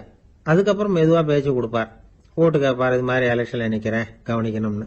அது மாதிரி ஒரு தடவை அவர் போனப்ப அங்க அவர் என்ன பண்ணிட்டு இருக்காரு, வீட்டுக்கு பின்னாடி மாட்டு கொட்டையில பால் கறந்துகிட்டு இருக்காரு, ஒரு பசு மாட்டுக்கிட்ட. அந்த வீட்டுல இவர் ஓட்டு கேட்க போனவர் இவர் ஓடி போய் இன்னொரு சொம்பை எடுத்துக்கிட்டு அதே மாட்டுக்கு இன்னொரு பக்கம் போய் உட்காந்துக்கிட்டு இவரும் பால் கறக்க ஆரம்பிச்சிட்டார். எதிர உட்காந்துட்டு இருக்காரு அவரு, இவர் இந்த பக்கம் உட்காந்துருக்காரு. கீழே கொஞ்சம் குனிஞ்சு பார்த்தா ஒருத்தர் முகத்தை ஒருத்தர் பார்க்கலாம். கொஞ்ச நேரம் ஆனதுக்கு அப்புறம் இவர் மெதுவா அவர்கிட்ட பேச்சு கொடுத்தாராம். இது மாதிரி நான் எலெக்ஷன்ல நிக்கிறேன், நீங்க ஓட்டு போடணும், அதுக்காக தான் வந்தேன்னாராம். அது முடியாதுங்களேன்னாராம் அவரு. ஏன்னு கேட்டிருக்கார். நான் இந்த வீட்டுக்காரன் இல்ல, நானும் உன்ன மாதிரி ஓட்டு கேட்க வந்தவன் தான் அப்படின்னு. சில பேர் ஆளை பார்த்தா 60 வயசு மாதிரி தோணும், உண்மையான வயசு என்னன்னு பார்த்தா 40 அல்லது 45. சில பேரை பார்க்கறதுக்கு 45 மாதிரி தெரியும், உண்மையிலேயே 65 தாண்டி இருப்பாங்க. ஒரு மனிதனுக்கு 2 வகையான வயது உண்டுங்கிறார் ஓஷோ. அதாவது உடம்புக்குன்னு ஒரு வயசு, மனசுக்குன்னு ஒரு வயசு. முதல் உலக மகாயுத்தம் நடந்தது இல்லையா, அது முடிஞ்சதுக்கு அப்புறம் முதல் தடவையா மனிதனின் மூளை வளர்ச்சியை பத்தி மனநல வைத்தியர்கள் ஒரு கணக்கெடுப்பு சோதனை நடத்தினாங்களாம். அது வரைக்கும் மனிதனுக்கு 2 வகையான வயது உண்டுன்னு யாரும் சிந்திச்சதே இல்லையா. அந்த உலக மகாயுத்தம் முடிஞ்சதுக்கு அப்புறம் மனிதனுடைய சராசரி மனதின் வயதை கணக்கிட்டு பார்க்கும் பொழுது அவங்களுக்குலாம் ரொம்ப அதிர்ச்சியா இருந்துதான். ஏன்னா அது ரொம்ப பின்தங்கிய நிலையில இருந்திருக்கு, வளர்ச்சி அடையாத நிலையில இருந்திருக்கு. அவங்க கண்டுபிடிச்ச பிரகாரம் அப்ப மனசோட சராசரி வயசு என்ன தெரியுமா, 14. அப்படின்னா பாத்துங்க, உடல் ரீதியா ஒருத்தரோட வயசு 70 கூட இருக்கலாம், ஆனா மனசோட வயசு 14 தான். இதுக்கு நேர்மாறா அமைஞ்சு போச்சுன்னு வச்சேங்க. அதாவது ஒருத்தருக்கு உண்மையிலேயே 14 வயசு, அதாவது உடலோட வயசு 14, அவரோட மனசின் வயசு 70ன்னு வச்சுக்கோங்க. இப்படி அமைஞ்சுட்டதுன்னா அவர் சீக்கிரம் ஞானத்தன்மை அடைஞ்சிருவார் அப்படின்னு அர்த்தம். இப்ப நமக்கெல்லாம் உடம்போட வயசு மனசோட வயசு ரெண்டும் ஒன்னா இருந்துட்டா அதுவே போதும், அதுவே பெரிய விஷயம். இப்ப எமர்சன் கிட்ட போய் ஒருத்தர் கேட்டாராம், உங்க வயசு என்ன அப்படின்னு. அவர் உடனே பதில் சொல்லியிருக்கார், 360 வருஷம் அப்படின்னாராம். கேட்டவர் குழம்பி போயிட்டார். அவர் என்ன சொல்றாரு, 360 வயசா, என்ன நம்ம காதல தான் சரியா விழலையா? எமர்சன் எப்பவும் உண்மையை பேசுற ஒரு சிறந்த அறிவாளி, அவர் இப்படிலாம் பொய் சொல்ல மாட்டாரே அப்படின்னு ஒரு யோசனை பண்ணிக்கிட்டே இவர் மறுபடியும் அவர் கிட்ட போனாராம். ஐயா, நீங்க சொன்னது சரியா என் காதல விழல, அதனால மறுபடியும் கேட்கிறேன், உங்க வயசு என்ன அப்படின்னாராம். எமர்சன் மறுபடியும் சொல்லியிருக்கிறார், 360 வருஷம்னு. வந்தவருக்கு உண்மையிலேயே அதிர்ச்சியா போட்டுது. அதுக்கப்புறம் மெதுவா ஆரம்பிச்சாராம், ஐயா, நீங்க சொல்றதை என்னால ஏத்துக்க முடியாது. எப்படி பார்த்தாலும் இப்போ உங்களுக்கு வயசு ஒரு 60க்கு மேல இருக்காதுன்னு நினைக்கிறேன் அப்படின்னாராம். நீங்க சொல்றது சரிதான், அது என் உடம்போட வயசுன்னாராம் எமர்சன். அப்படின்னா ஏற்கனவே நீங்க சொன்னது அப்படின்னு கேட்டிருக்காரு, அது என் மனசோட வயசு அப்படின்னாராம். நம்மளை பொறுத்த வரைக்கும் அறிவு தூசு படிஞ்சிருக்கு, அது மாதிரியே அன்பும் மாசுபட்டிருக்கு. இது ரெண்டையும் சுத்தம் பண்ண வேண்டியிருக்குது. அப்பதான் நாம சரியான வயசுல வாழ முடியும். ஒரு ஆசாமி இருக்கிறார், அவருக்கு உடம்போட வயசு அதிகம், மனசோட வயசு ரொம்ப குறைச்சல், குழந்தை மாதிரி. அவர் ஒரு ஆஸ்பத்திரியில படுத்திருக்கிறார். நர்சம்மா எல்லாருக்கும் மருந்து கொடுத்துட்டு போறாங்க. கொஞ்ச நேரம் கழிச்சு திரும்பி வந்தாங்க. அப்ப இவர் அந்த அம்மாவை கூப்பிட்டு சொல்றார், இத பாருங்க சிஸ்டர், நீங்க எல்லாருக்கும் சின்ன சின்ன மாத்திரையா கொடுத்துட்டு எனக்கு மட்டும் நீளமான மாத்திரையா கொடுத்துட்டீங்க, முழுங்கறதுக்கு ரொம்ப கஷ்டமா போச்சு, இனிமே எனக்கும் சின்ன மாத்திரையா கொடுங்க சிஸ்டர் அப்படின்னாராம். அந்த அம்மா உடனே அதிர்ச்சி ஆகி தலையில அடிச்சுக்கிட்டாங்களாம். நான் கஷ்டப்பட்டு மாத்திரையை முழுங்கினத்துக்கு நீங்க ஏமா தலையில தட்டிக்கிறீங்க அப்படின்னு கேட்டிருக்காரு இவர். இதுக்கு அவங்க சொல்லியிருக்கிறாங்க, நான் உங்களுக்கு கொடுத்துட்டு போனது மாத்திரை இல்லைங்க, அது தெர்மாமீட்டர் அப்படின்னாங்களாம். ஜெருசலேம் அங்க உள்ள ஒரு தேவாலயம், அதுல உள்ள பலிபீடத்தின் முன்னாடி ஒரு பெட்டி உண்டு. அது காணிக்கை பெட்டி. ஆலயத்துக்கு வர்றவங்க பிரார்த்தனை பண்ணிவிட்டு திரும்பி போற சமயத்துல அந்த பெட்டியில காணிக்கை போடுவாங்க. அவங்களால எவ்வளவு முடியுமோ அவ்வளவு போடுறது வழக்கம். அவங்கவுங்க வசதிக்கு தகுந்த மாதிரி போடுவாங்க. வசதி உள்ளவங்களா இருந்தாலும் சரி, வசதியே இல்லாத வறியவர்களா இருந்தாலும் சரி, ஆலய காணிக்கை பெட்டியில காசு போடுறது அவங்களுக்கு ரொம்ப பெருமையான ஒரு செயல். ஒரு சமயம் இயேசு தம்முடைய சீடர்களோடு அந்த ஆலயத்துக்கு வரார். அங்க உட்காந்து ரொம்ப நேரம் வழிபாடு பண்ணிட்டு இருக்கிறார். சீடர்களும் அந்த ஜபத்துல கலந்துகிட்டாங்க. வழிபாடு முடிஞ்சுது. இயேசு உட்கார்ந்துருக்கிறார். காணிக்கை பெட்டியில காசு போடுறவங்கள கவனிக்கிறார். சீடர்களும் அதையே கவனிச்சுக்கிட்டு இருக்கிறாங்க. ரொம்ப பேர் வரிசையா வந்தாங்க. அவங்களால முடிஞ்ச அளவுக்கு காசு போட்டுட்டு அவங்க பாட்டுக்கு போய்கிட்டு இருக்கிறாங்க. வசதியானவங்க நிறைய பேர் வந்தாங்க. அதுக்கு மத்தியில வயசான ஒரு அம்மா, அவங்களும் காசு போட்டுட்டு போறாங்க. இப்போ இயேசு தன்னுடைய சீடர்கள் பக்கம் திரும்பினார். ஒரு கேள்வி கேட்டார். இப்போ இந்த காணிக்கை பெட்டியில நிறைய பேர் காசு போட்டுட்டு போறத நீங்க கவனிச்சிங்க. இன்னைக்கு இந்த காணிக்கை பெட்டியில ரொம்பவும் அதிகமா காசு போட்டது யார் அப்படின்னு கேட்டார். முதல்ல வந்தார ஒரு பெரிய மனுஷன், அவர் தான் அதிகமா போட்டார் அப்படின்னாரு ஒருத்தர். மூணாவதா வந்தவர் தான் அதிகமா போட்டார், நான் கவனிச்சேன் அப்படின்னாரு இன்னொருத்தர். இப்படி ஆளுக்கு ஒரு விதமா சொல்றாங்க. கடைசியா இயேசு சொன்னாராம், இன்றைக்கு அந்த பெட்டியில அதிகமா காசு போட்டவங்க அந்த வயசான அம்மா தான் அப்படின்னாராம். சீடர்களுக்கு ஒன்றும் புரியல. அந்த அம்மா ரொம்பவும் ஏழையாச்சே, அவங்க எப்படி அதிகமா காணிக்கை செலுத்த முடியும் அப்படிங்கறது அவங்க சந்தேகம். இயேசு விளக்குனார். நிறைய பேர் வந்தாங்க, நிறையவே காசுகள் போட்டாங்க, அது உண்மைதான். ஆனாலும் அந்த அம்மா என்ன பண்ணாங்க கவனிச்சிங்களா? வந்தாங்க, தன்னுடைய காசு பைய திறந்தாங்க, அப்படியே கொட்டுனாங்க. அதுல இருந்தது 2 காசுகள் தான். அந்த 2 காசும் காணிக்கை பெட்டியில விழுந்துட்டுது. மற்றவங்கெல்லாம் தங்கள்கிட்ட இருந்த செல்வத்தின் ஒரு சிறு பகுதியை எடுத்து பெட்டியில போட்டாங்க. ஆனா இந்த அம்மா தன்கிட்ட என்ன இருந்ததோ அதை அப்படியே போட்டுட்டாங்க. தன்னுடைய பிழைப்புக்காக வச்சிருந்த அவ்வளவையும் இழக்கிறதுக்கு தயாராயிட்டாங்க. அவ்வளவு தாராள மனசு அவங்களுக்கு. அதனால அவங்க செலுத்தின காணிக்கை தான் அளவுல அதிகம் அப்படின்னார். விலை மதிப்பில்லாத முத்து புதையல் ஒருத்தனுக்கு கிடைக்க போகுதுன்னு வச்சுக்கோங்க. அதன் மதிப்பை உணர்ந்தவன் என்ன பண்ணுவான்? அதை அடையறதுக்காக தன்கிட்ட இருக்கிற எதையும் கொடுக்கறதுக்கு தயாரா இருப்பான் இல்லையா? அது மாதிரிதான் இதுவும் அப்படின்னார். உலக மதிப்பீடுகளை துரும்பா தூசியா மதிச்சு அதையெல்லாம் உதறி விடுகிறவன் இறையருள் அப்படிங்கிற இணையில்லாத செல்வத்தை பெறுகிறான் அப்படிங்கிறது இதுல உள்ள கருத்து. இறைவனுக்காக இழப்பதுன்னா துன்பப்படுகிறவர்களுக்காக, ஏழைகளுக்காக, ஏதுமற்றவர்களுக்காக இழப்பது அப்படின்னு அர்த்தம். உங்கள் அயலானுக்கு நீங்கள் என்ன உதவி செய்தாலும் அதை எனக்கே செய்கிறீர்கள் அப்படின்னு இயேசு சொல்லியிருக்கிறார். அடுத்தவங்களுக்கு உதவணுங்கிற குணம் இன்னைக்கு ரொம்ப குறைஞ்சு போச்சு. ஒருத்தன் வாழைப்பழத்தோல் வழுக்கி கீழே விழுந்துட்டான். பக்கத்துல இருந்த நண்பன் உடனே அவனை தூக்கிக்கிட்டு போய் ஆஸ்பத்திரியில சேர்த்துட்டான். அதுக்கப்புறம் சொன்னான், நீ அந்த வாழைப்பழத்தோல்ல காலை வைக்க போறத முன்னாடியே நான் கவனிச்சுட்டேன் அப்படின்னானா. அப்படின்னா அப்பவே நீ எனக்கு உதவி செஞ்சிருக்கலாமே அப்படின்னானா அவன். நான் டாக்டருக்கு உதவலாம்னு நினைச்சுட்டேன் அப்படின்னா இவன். ஒரு புகழ்பெற்ற ஜப்பானிய சாமுராய் வீரன், வாள் வீசுறதுல ரொம்ப கெட்டிக்காரன். ஒரு கடுமையான போர்ல கலந்து கொண்டுட்டு களைச்சு போய் திரும்பி வந்தான். படுக்கையில் விழுந்தான். பக்கத்தில் என்னமோ சத்தம் கேட்டுது. திரும்பி பார்த்தான். ஒரு எலி அவனை முறைச்சி பார்த்துக்கிட்டு இருந்தது. உடனே வாழை உருவனா வீசினான். தப்பிச்சுட்டு ஓடி போச்சு. எவ்வளோ முயற்சி பண்ணி பார்த்தா முடியல. கடைசியில் அந்த வாள் முறிஞ்சு போனது தான் மிச்சம். ஒரு பக்கம் அவனுக்கு இது அவமானமாக போயிட்டுது, இன்னொரு பக்கம் பயமாக போயிட்டுது. எவ்வளவோ போர்களில் எதிரிகளை பந்தாடினவன் அவன் ஒரு எலிகிட்ட தோத்து போயிடுறதா அவனால சகிச்சிக்க முடியல. மனைவி கிட்ட சொன்னான் இப்படி நடந்துட்டுதுன்னு. அவன் சிரிச்சா.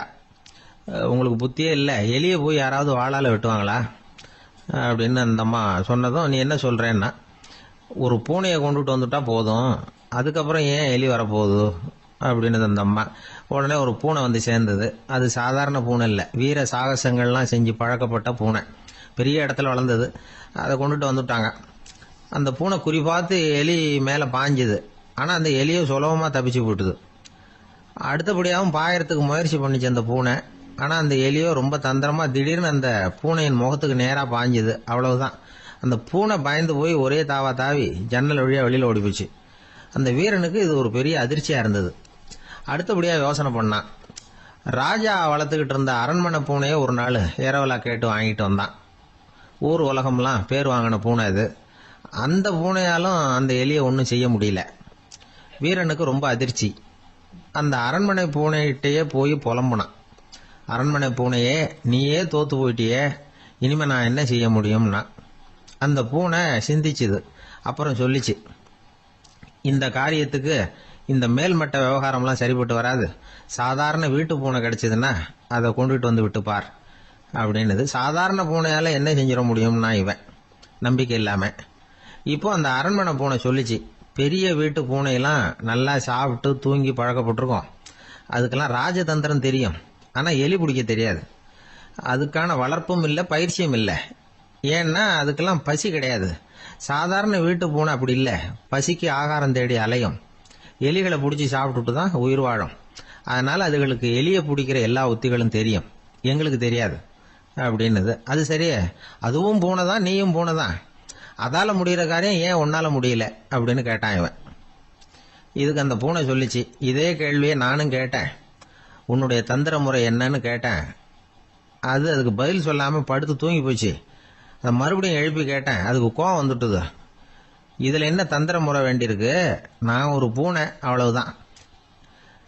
பூனைன்னா பூனை, பூனை எலியை பிடிக்கும், நான் எலியை பிடிக்கிறேன், அவ்வளவுதான்னுது அப்படின்னு சொல்லி விவரமா சொல்லிச்சு அந்த அரண்மனை பூனை. உடனே ஒரு சாதாரண பூனையை கொண்டுட்டு வந்துட்டாங்க. கொண்டாந்து விட்டா அது பார்க்கறதுக்கு ரொம்ப சாதாரணமா தெரிஞ்சுது. இந்த வீரனுக்கு நம்பிக்கை வரல. இருந்தாலும் அதை கொண்டுட்டு வந்து வீட்டுக்குள்ள விட்டான். ஒரே நிமிஷம் அந்த எலியை கவிட்டு வெளியில ஓடி போச்சு. மேலிடத்து பூனைகள்லாம் இதை வேடிக்கை பார்த்துக்கிட்டு வெளியில நின்றுகிட்டு இருக்குது. எல்லாரும் மெதுவா அந்த பூனையை நெருங்கி, உங்ககிட்ட அப்படி என்ன தனிப்பட்ட திறமை, அதோட ரகசியம் என்னன்னு கேட்டாங்க. அந்த சாதாரண பூனை ரொம்ப சாதாரணமா சொல்லிச்சான், அதெல்லாம் எனக்கு தெரியாது, நான் பூனை, அவ்வளவுதான், நீங்களும் பூனையா இருங்க அப்படின்னு சொல்லிவிட்டு அந்த பூனை தன்னுடைய வாயில கவிய எலியோடு அங்கிருந்து நடந்து போச்சு. இந்த கதையிலிருந்து நாம புரிஞ்சுக்க வேண்டிய தத்துவம் என்னன்னா, நீயாக இரு. இதுதான் அந்த தத்துவம். நம்ம ஒவ்வொருத்தருக்கு உள்ளேயும் ஒரு தனித்தன்மை இருக்கு. இதை அவங்கவுங்க புரிஞ்சுக்கிட்டு உண்மை இயல்பு புரிஞ்சுக்கணும். நம்முடைய இயல்பு என்னங்கிறது நமக்கு தெரியணும். அதை கண்டுபிடிக்கிறது தான் உண்மையான கலை. ஒரு பெரிய மனுஷன் வாயை அகலமா திறந்து வச்சுட்டு தூங்கிட்டு இருந்தான். உடனே ஒரு எலி உள்ள பூந்துட்டு தான். வீட்டு வேலையாள் டாக்டருக்கு ஃபோன் பண்ணான், எங்க முதலாளி வாய்க்குள்ள ஒரு எலி பூந்துட்டுது டாக்டர் அப்படின்னா. நான் உடனே புறப்பட்டு வரேன், அதுக்கு முன்னாடி நீ ஒரு ரொட்டி துண்டை எடுத்து ஒரு வாய்க்கு முன்னாடி காட்டு, உள்ள போன எலி வெளியில வந்துடும்னார் டாக்டர். சரின்னு சொல்லிவிட்டான். கொஞ்ச நேரத்தில் டாக்டர் அங்கே போய் சேர்ந்தார். அப்போ வேலைக்காரன் ஒரு பெரிய மீனை அவர் வாய்க்கு நேராக இப்படியும் ஆட்டிக்கிட்டு இருந்தான். நான் ரொட்டி துண்டை தானே காட்ட சொன்னேன்னாரு டாக்டர். அவன் சொன்னான், எலியை வெளியில கொண்டுட்டு வர்றதுக்கு ரொட்டி துண்டை காட்ட சொன்னீங்க டாக்டர், அதுக்கப்புறம் அந்த எலியை துரத்திக்கிட்டு ஒரு பூனை உள்ள போயிருக்கு, அதுக்காகத்தான் இந்த மீனை காட்டிக்கிட்டு இருக்கேன் நானா. இது எதுக்குன்னா இப்படி வேடிக்கையா சொல்றது, பூனை பூனையாக இருக்க வேண்டும், எலி எலியாக இருக்க வேண்டும், மனுஷன் மனுஷனாக இருக்க வேண்டும் அப்படிங்கறத புரிஞ்சுக்கிறது. நாமாக இருக்கிற வரை வெற்றி நிச்சயம். ஐயா, என்னுடைய நூல் வெளியீட்டு விழாவுக்கு அவசியம் நீங்க வரணும் அப்படின்னு கூப்பிட்டார் ஒருத்தர். எப்போ வரணும்னு கேட்டேன். அடுத்த வாரம்னார். சரி, புத்தகம் தயாராயிட்டுதா அப்படின்னு. நாளைக்கு தான் அச்சிக்க கொடுக்க போறேன்னார். என்னங்க இது, புத்தகம் அச்சிடுறதுக்கு முன்னாடியே அழைப்புதழை வந்து அச்சடிச்சு விட்டீங்களே அப்படின்னு கேட்டேன். அதனால என்னங்க, அந்த காலம் மாதிரியா போடலாம். அச்சுக்கலை வந்து எவ்வளவோ முன்னேறியாச்சுங்க. Linotype, monotype, photo type, laser, இப்படி என்னென்னமோ வந்தாச்சு. இன்னைக்கு கொடுத்தா நாளைக்கே புத்தகம் தயார் அப்படின்னார். இப்படி இந்த அளவுக்கு முன்னேறி இருக்கிற இந்த அச்சுக்கலை ஆரம்பத்தில் எப்படி இருந்தது தெரியுமா? அந்த காலத்தில் காகிதம்னா என்னன்னே தெரியாது. அப்படி ஒன்று கண்டுபிடிக்கப்படவே இல்லை. அப்போல்லாம் எதையாவது ஒன்று எழுதணும்னா அதுக்கு ஆட்டு தோலை தான் பயன்படுத்தி இருக்கிறாங்க. கண்ணுக்குட்டி தோல் கூட அதுக்கு உபயோகப்பட்டு தான். ஐரோப்பாவில் இருந்த பாதிரியார்கள் தோலில் எழுதப்பட்ட புத்தகத்தை தயாரிக்கிறதுல ரொம்ப கெட்டிக்காரங்களாம். எகிப்து, அப்புறம் மத்திய தரைக்கடல் ஓரத்தில் உள்ள நாடுகள், இங்கெல்லாம் தோல் தான் எழுது பொருளாக பயன்பட்டு வந்திருக்குது. ஆனால் நம்ம நாட்டில் ஓலைச்சுவடிகளை எழுத்துக்கு பயன்படுத்தி இருக்கிறாங்க. எழுதுறதுக்கு தோலை பயன்படுத்தினவங்க பிறகு பேப்பரைஸ் அப்படிங்கிற கோரை புல்லை வந்து அதுக்கு பயன்படுத்தினாங்களாம். இதெல்லாம் அப்படி கொஞ்சம் கொஞ்சமாக கண்டுபிடிச்சிட்டு வந்திருக்கிறாங்க. அந்த புல்லை வந்து கச்சிதமாக நறுக்க வேண்டியது, நல்லா பதப்படுத்த வேண்டியது, அதுக்கப்புறம் அதில் எழுத வேண்டியது, அவ்வளவுதான். பேப்பருங்கிற சொல்லே இந்த பேப்பைரஸ் அப்படிங்கிறதுலேருந்து வந்தது தான். அதுக்கப்புறம் தான் காகிதம் வந்தது. இதை முதல்ல சீன நாட்டில் தான் கண்டுபிடிச்சாங்க. அது வந்த பிறகு அச்சு எந்திரம் கண்டுபிடிக்க வேண்டிய அவசியம் ஏற்பட்டது. அதை கண்டுபிடிச்சவர் ஜெர்மானிய அறிவியல் அறிஞர் ஜான் கூட்டன்பர்க். அச்சு கலைக்கு அடித்தளம் அமைச்சவர் அவர் தான். ஜெர்மனியில் மெயின்ஸ் அப்படிங்கிற ஊரில் 1399 பிறந்தார். அவரோட மாமன் ஒருத்தர் உலோக வேலையில் வல்லவர். அவர்கிட்ட அந்த வேலையை கற்றுக்கிட்டார். அதோட வைர கற்களை பட்டை தீட்டுறதுலையும் ரொம்ப தேர்ச்சி பெற்றிருந்தார். இளம் வயசுலேயே சும்மா இருக்க மாட்டாராம். எதை செஞ்சாலும் அதை திறமையாக செய்வாராம். அவர் தான் முதல்ல மர அச்சு எழுத்துக்களை உருவாக்கினார். அது மேலே மை தடவி பிரதிகள் எடுத்தார். அதுக்கப்புறம் உலோக எழுத்துக்கள், முதல்ல காரியம், அப்புறம் இரும்பு, அப்புறம் கலப்பு உலோகம். பிறகு அச்சடிக்கிறதுக்கு எந்திரம் ஒன்றையும் உருவாக்கினார். முதல்ல பைபிள் அச்சடித்தார். 1468 அவர் இறந்து போனார். 16ஆம் நூற்றாண்டில் மேலை நாடுகளிலிருந்து மர எழுத்துக்களை கொண்டுகிட்டு தமிழ்நாட்டில் கிறிஸ்துவ நூல்களை அச்சிட்டாங்க. அப்பெல்லாம் அச்சகங்கள் போதிய அளவுக்கு இங்கே இல்லை. அதுக்கு என்ன காரணம்னா, இந்தியர்கள் அச்சகங்களை நடத்தக்கூடாது அப்படின்னு சட்டம். 1835 வரைக்கும் அந்த சட்டம் நடைமுறையில் இருந்தது. இந்த நிலைமையில் அங்கேயும் இங்கேயுமா 1-2 அச்சகங்கள் ஆரம்பமாச்சு. 1713 தரங்கம்பாடியில் லூத்தரன் மிஷன் அச்சகம், அதே ஆண்டில் சென்னையில் SPCK அச்சகம். இது ரெண்டும் தான் இந்தியாவில் முதல்ல தொடங்கப்பட்ட அச்சகங்கள். ஆட்டுத்தோல்லையும் ஓலைச்சுவடியிலையும் எழுதப்பட்ட எழுத்துக்கள் இன்னைக்கு எங்கேயோ போயிட்டுது. ஆனால் நம்ம ஊரில் எழுத்தாளர்கள் நிலைமை தான் ஒன்றும் சொல்லிக்கிறது மாதிரி இல்லை. நம்ம ஆள் ஒருத்தர் சொன்னார், சார், நான் சொந்தத்தில் ஒரு அச்சாபீஸ் வச்சுருந்தேன், இப்போவும் வச்சிருக்கிறேன். அதனால் என்னுடைய படைப்புகளை புத்தகமாக வெளியிடுறதுல எனக்கு ஒன்றும் கஷ்டம் இல்லை. வருஷத்துக்கு ஒரு புத்தகம் எழுதி வெளியிட்டுருவேன்.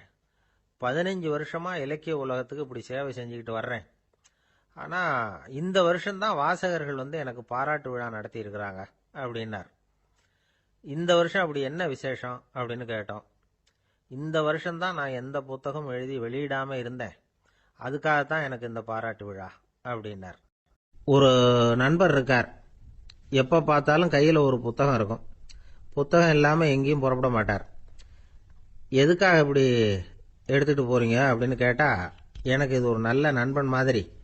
இந்த காலத்தில் எங்கே போனாலும் காத்திருக்க வேண்டியிருக்கு. அது மாதிரி சமயத்தில் நான் நண்பன் கூட பேசிக்கிட்டு இருப்பேன் அப்படிம்பாரான். ஒருத்தர் ஒரு பெரிய அரச பதவியில் இருந்தார். அவர் பதவியிலிருந்து இறங்க வேண்டிய சூழ்நிலை. அரசு கொடுத்துருந்த வீட்டை விட்டுட்டு வெளியில் வர்றார். வரும்பொழுது 2 கையிலையும் 2 பெட்டியை எடுத்துகிட்டு வந்தாராம். சார், உங்களுடைய உடைமைகள் அப்படின்னு கேட்குறாங்க அங்கே இருந்த ஊழியர்கள். இவர் தன்னுடைய கையில் இருக்கிற பெட்டியை காட்டி, இதுதான் என்னுடைய சொத்து அப்படின்னாராம். ஒரு பெட்டியில் அவருடைய உடைகள், இன்னொரு பெட்டியில் அவர் விரும்பி படிக்கிற புத்தகங்கள். அவ்வளவுதான். இதுதான் இருந்துதான். புத்தகம் படிக்கிறது மனசுக்கு நல்லதுங்கிறது நமக்கு தெரியும். புத்தக வாசிப்பு உடம்புக்கும் நல்லதுங்கிறாங்க. அது நமக்கு ஆச்சரியமாக தான் இருக்குது.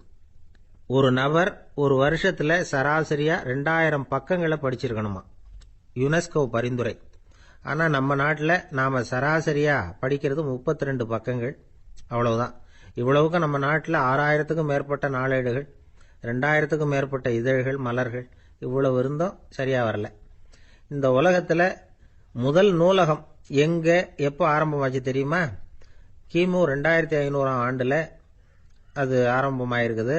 பாபிலோனியாவில் அமில் அணு அப்படிங்கிற அரசன் தான் நூலகத்தை உருவாக்கி இருக்கிறான். அப்போல்லாம் தாள் கிடையாது, களிமண் தான்.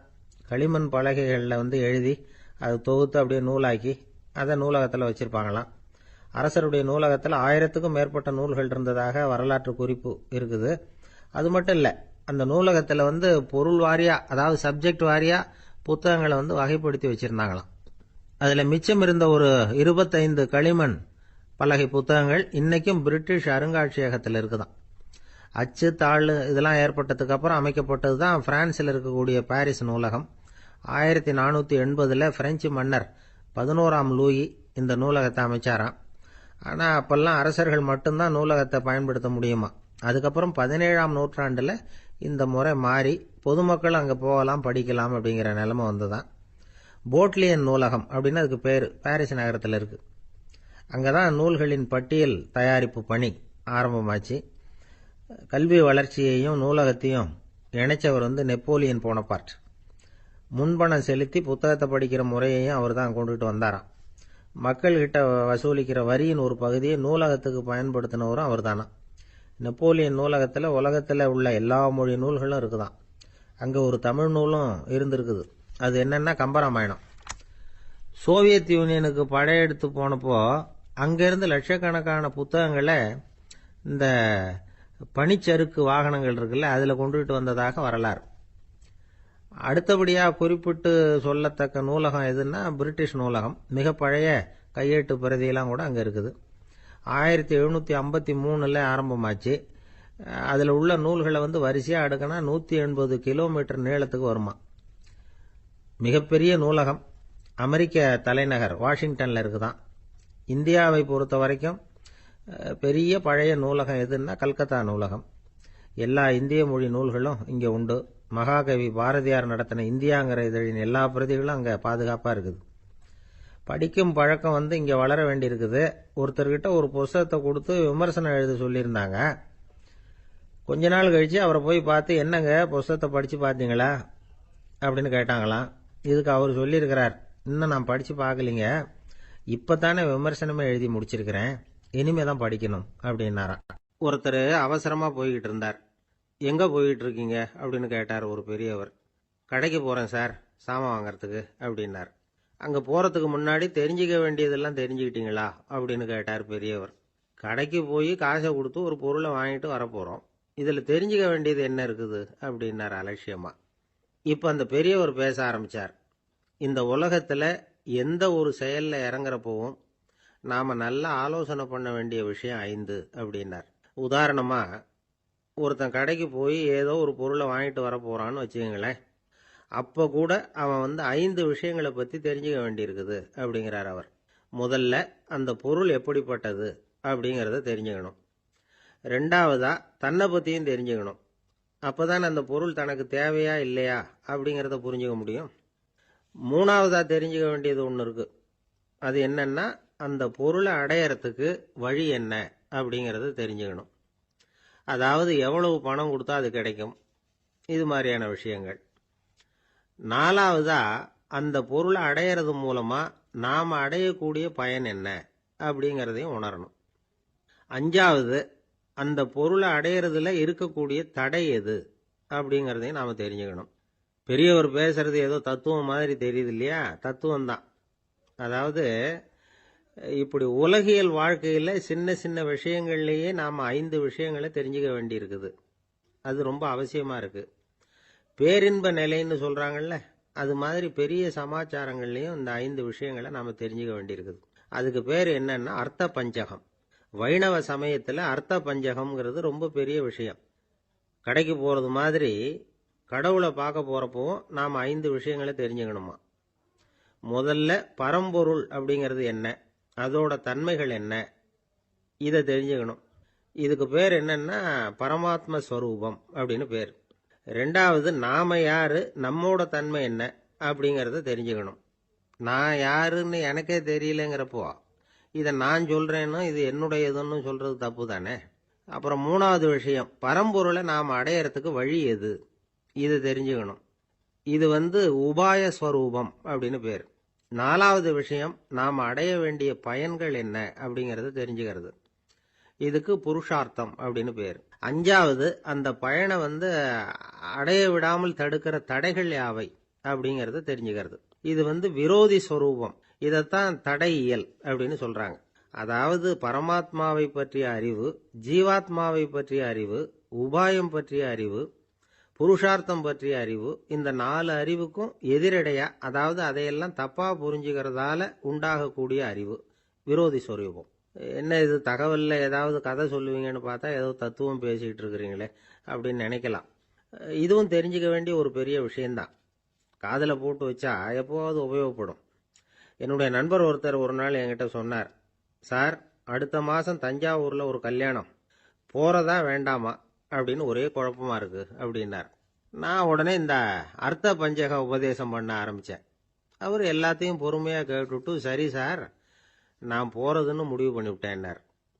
எப்படி இந்த முடிவுக்கு வந்தீங்க அப்படின்னு கேட்டேன். அவர் சொன்னார், சார், அந்த 2வது பாயிண்ட் ஒன்று சொன்னீங்களே, அதை புரிஞ்சுக்கிட்டதுக்கு அப்புறம்தான் இந்த முடிவுக்கு வந்தேன் அப்படின்னார். என்ன ரெண்டாவது பாயிண்ட்னு? அதாவது தன்னை பற்றி புரிஞ்சுக்கணும் அப்படின்னு சொன்னீங்க. உடனே என்னை பற்றி புரிஞ்சுக்கிட்டேன். நான் யாருங்கிறது எனக்கு தெரிஞ்சுது. உடனே போகிறது தான் நல்லதுன்னு முடிவு பண்ணிவிட்டேன்னார். நீங்கள் யாருன்னு கேட்டேன். நான் தான் சார் அந்த கல்யாணத்தில் தாலி கட்ட வேண்டிய மாப்பிள்ளை அப்படின்னார். 9வது பாடல். தூமணி மாடத்து சுற்றும் விளக்கெரிய தூபம் கமழ துயிலடை மேல் கண் வளரும் மாமன் மகளே, மணிக்கதவும் தாழ்த்திரவாய் மாமீர் அவளை எழுப்பீரோ, உன்மகள்தான் ஊமையோ அன்றிச் செவிடோ அனந்தலோ ஏமப் பெருந்துயில் மந்திரப்பட்டாளோ, மாமாயன் மாதவன் வைகுந்தன் என்றென்று நாமும் பலவும் நவின்றேலோர் எம்பாவாய். அப்பழுக்கற்ற தூய்மையான பரிசுத்தமான மாட மாளிகைகளைச் சுற்றிலும் 4 பக்கங்களிலும் விளக்குகள் ஒளிவிட்டு பிரகாசித்து எரிந்து கொண்டிருக்கவும், அம்மாளிகையைச் சுற்றிலும் அகில் சந்தனம் போன்ற வாசனைப் பொருள்களின் நறுமணம் எங்கும் கமழவும், நல்ல பஞ்சடைத்த மெத்தையில் கண்ணுறக்கம் கொள்ளும் எங்கள் மாமன் மகளே, மாணிக்கங்கள் பதிக்கப் பெற்ற உன் வீட்டு கதவின் தாழ்பாளை திறக்க மாட்டாயா? திறந்து விரைவில் வந்து எங்களுடன் சேர்ந்து கொள்ள மாட்டாயா? மாமிகளே, நீங்களாவது அவளை எழுப்பிவிட மாட்டீர்களா? விடிந்து எவ்வளவு நேரமாகிவிட்டது. நாங்கள் இவ்வளவு நேரம் அவளை அழைத்து கொண்டிருக்கிறோமே, அவளுக்கு என்ன ஆயிற்று? ஒரு வார்த்தை கூட பதில் கூற மாட்டேன் என்கிறாளே. அவள் என்ன பேசும் திறனற்ற ஊமையா? அல்லது நாங்கள் அழைப்பது அவளுக்கு கேட்கவில்லையா? காது கேட்கவில்லையா? அல்லது ஆழ்ந்த பேருறக்கத்தில் படுத்து கிடக்கிறாளா? அல்லது யாரேனும் கட்டுப்படுத்தி அவளை பெருந்துயில் கொள்ளுமாறு செய்து விட்டார்களா? அல்லது ஏதேனும் மந்திரம் மாயம் செய்திருக்கிறார்களா? அதன் வசம் கட்டுப்பட்டு இப்படி பேருறக்கம் கொண்டு கிடக்கிறாளே. நாங்கள் அந்த மாமாய செயல்களில் வல்லவனும் மிகுந்த தவமுடைய இலக்குமியின் கணவனும் வைகுண்டத்திற்கு அதிபதியுமான நாராயணன் பெயரை திரும்ப திரும்பச் சொல்லி பக்தி பரவசத்தில் ஈடுபட்டு அவளை அழைக்கிறோமே. அவள் ஏன் இன்னும் எழுந்து வந்து கதவை திறந்து எங்களுடன் சேர்ந்து இறைவன் திருப்பெயரை சொல்லி வழிபட மாட்டேன் என்கிறாள்? நீங்களாவது கேட்டுச் சொல்லுங்களேன் என்கிறார்கள். இந்த பாடலின் திரண்ட பொருள் இது. தூமணி மாடத்து சுற்றும் விளக்கெரிய. விளக்கு எரிப்பதற்கே நிறைய செல்வம் இருக்க வேண்டும். இது சீர்மல்கும் ஆய்பாடி செல்வச் சிறுமியர்கள் வாழுகிற இடம். அந்த வீட்டினுடைய அமைப்பு எப்படி இருக்கிறது? தூய்மையான ரத்தின மணிகள் அப்படியே பதிந்து வைத்திருக்கிறார்கள். ஒரு குறிப்பு எழுதுகிறார்கள். அரசர்கள் அந்தப்புறத்திற்கு சிறந்த மணியை கொண்டு அற்புதமான கட்டடத்தை அமைப்பார்களாம். அங்கு வேண்டாம் என்று ஒதுக்கப்பட்ட கற்களை கொண்டுதான் அரண்மனையையே கட்டுவார்களாம். இது துவளில் மண்டபம், அது தூமணி மாடம் என்று அதற்கு ஒரு விளக்கம் சொல்கிறார்கள். ஆக இழைத்து இழைத்து தூய்மையான மணியினை கொண்டு வந்து கட்டியிருக்கிறார்கள். அது ரத்தின மணி. இந்த பெண் எழுந்திருந்திருக்க வேண்டும், எழுந்திருக்கவில்லை. ஒரு வித்தியாசம் இருக்கிறது. ஒரு குடும்பம் விழிப்பதற்கு முன்பு விழிக்க வேண்டியவள் அந்த வீட்டில் இருக்கிற பெண்.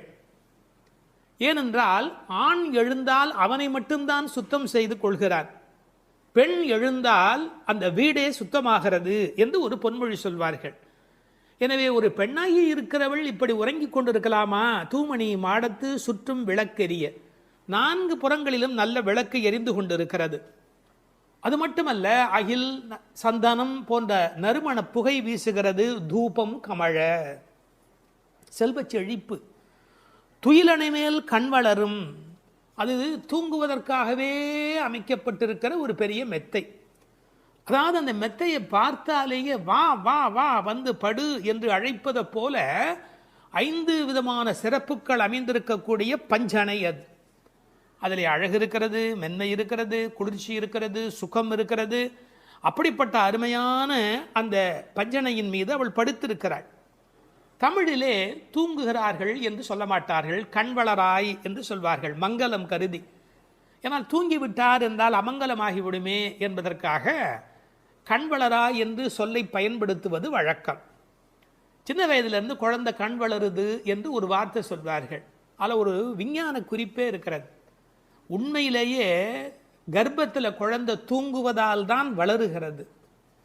அது ஒரு 10 மாத காலம் தாயின் கர்ப்பத்தில் கண் திறக்காது. கண் திறந்து விட்டால் ஊமை, அது விதவிதமான குறைபாடு உடைய ஊனமான குழந்தையா வந்து பிறக்கும் என்று விஞ்ஞான குறிப்பு இருக்கிறது. அந்த குழந்தை கண்களை மூடிக்கொண்டு தூங்கிக் கொண்டே இருக்கும். அதில் என்ன ஆச்சரியம் என்று கேட்டால், அப்போதான் அது வளருகிறது. ஒரு புள்ளியிலிருந்து ஒரு குழந்தையாக முழுமையாக வளருகிறது. அந்த கண் வளருதல் என்பதிலே தூங்கும் போது வளர்ச்சி நிகழ்கிறது என்கின்ற ஒரு குறிப்பு இருக்கிறது. மனிதனுக்கு கூட தூக்கம் அவசியம். ஏன்னா உடம்பில் இருக்கிற செல்கள் தங்களை புதுப்பித்துக் கொள்வதற்கு மனிதன் தூங்க வேண்டி இருக்கிறது. அடுத்து உறவு சொல்லி அழைக்கிறாள். மாமன் மகளே.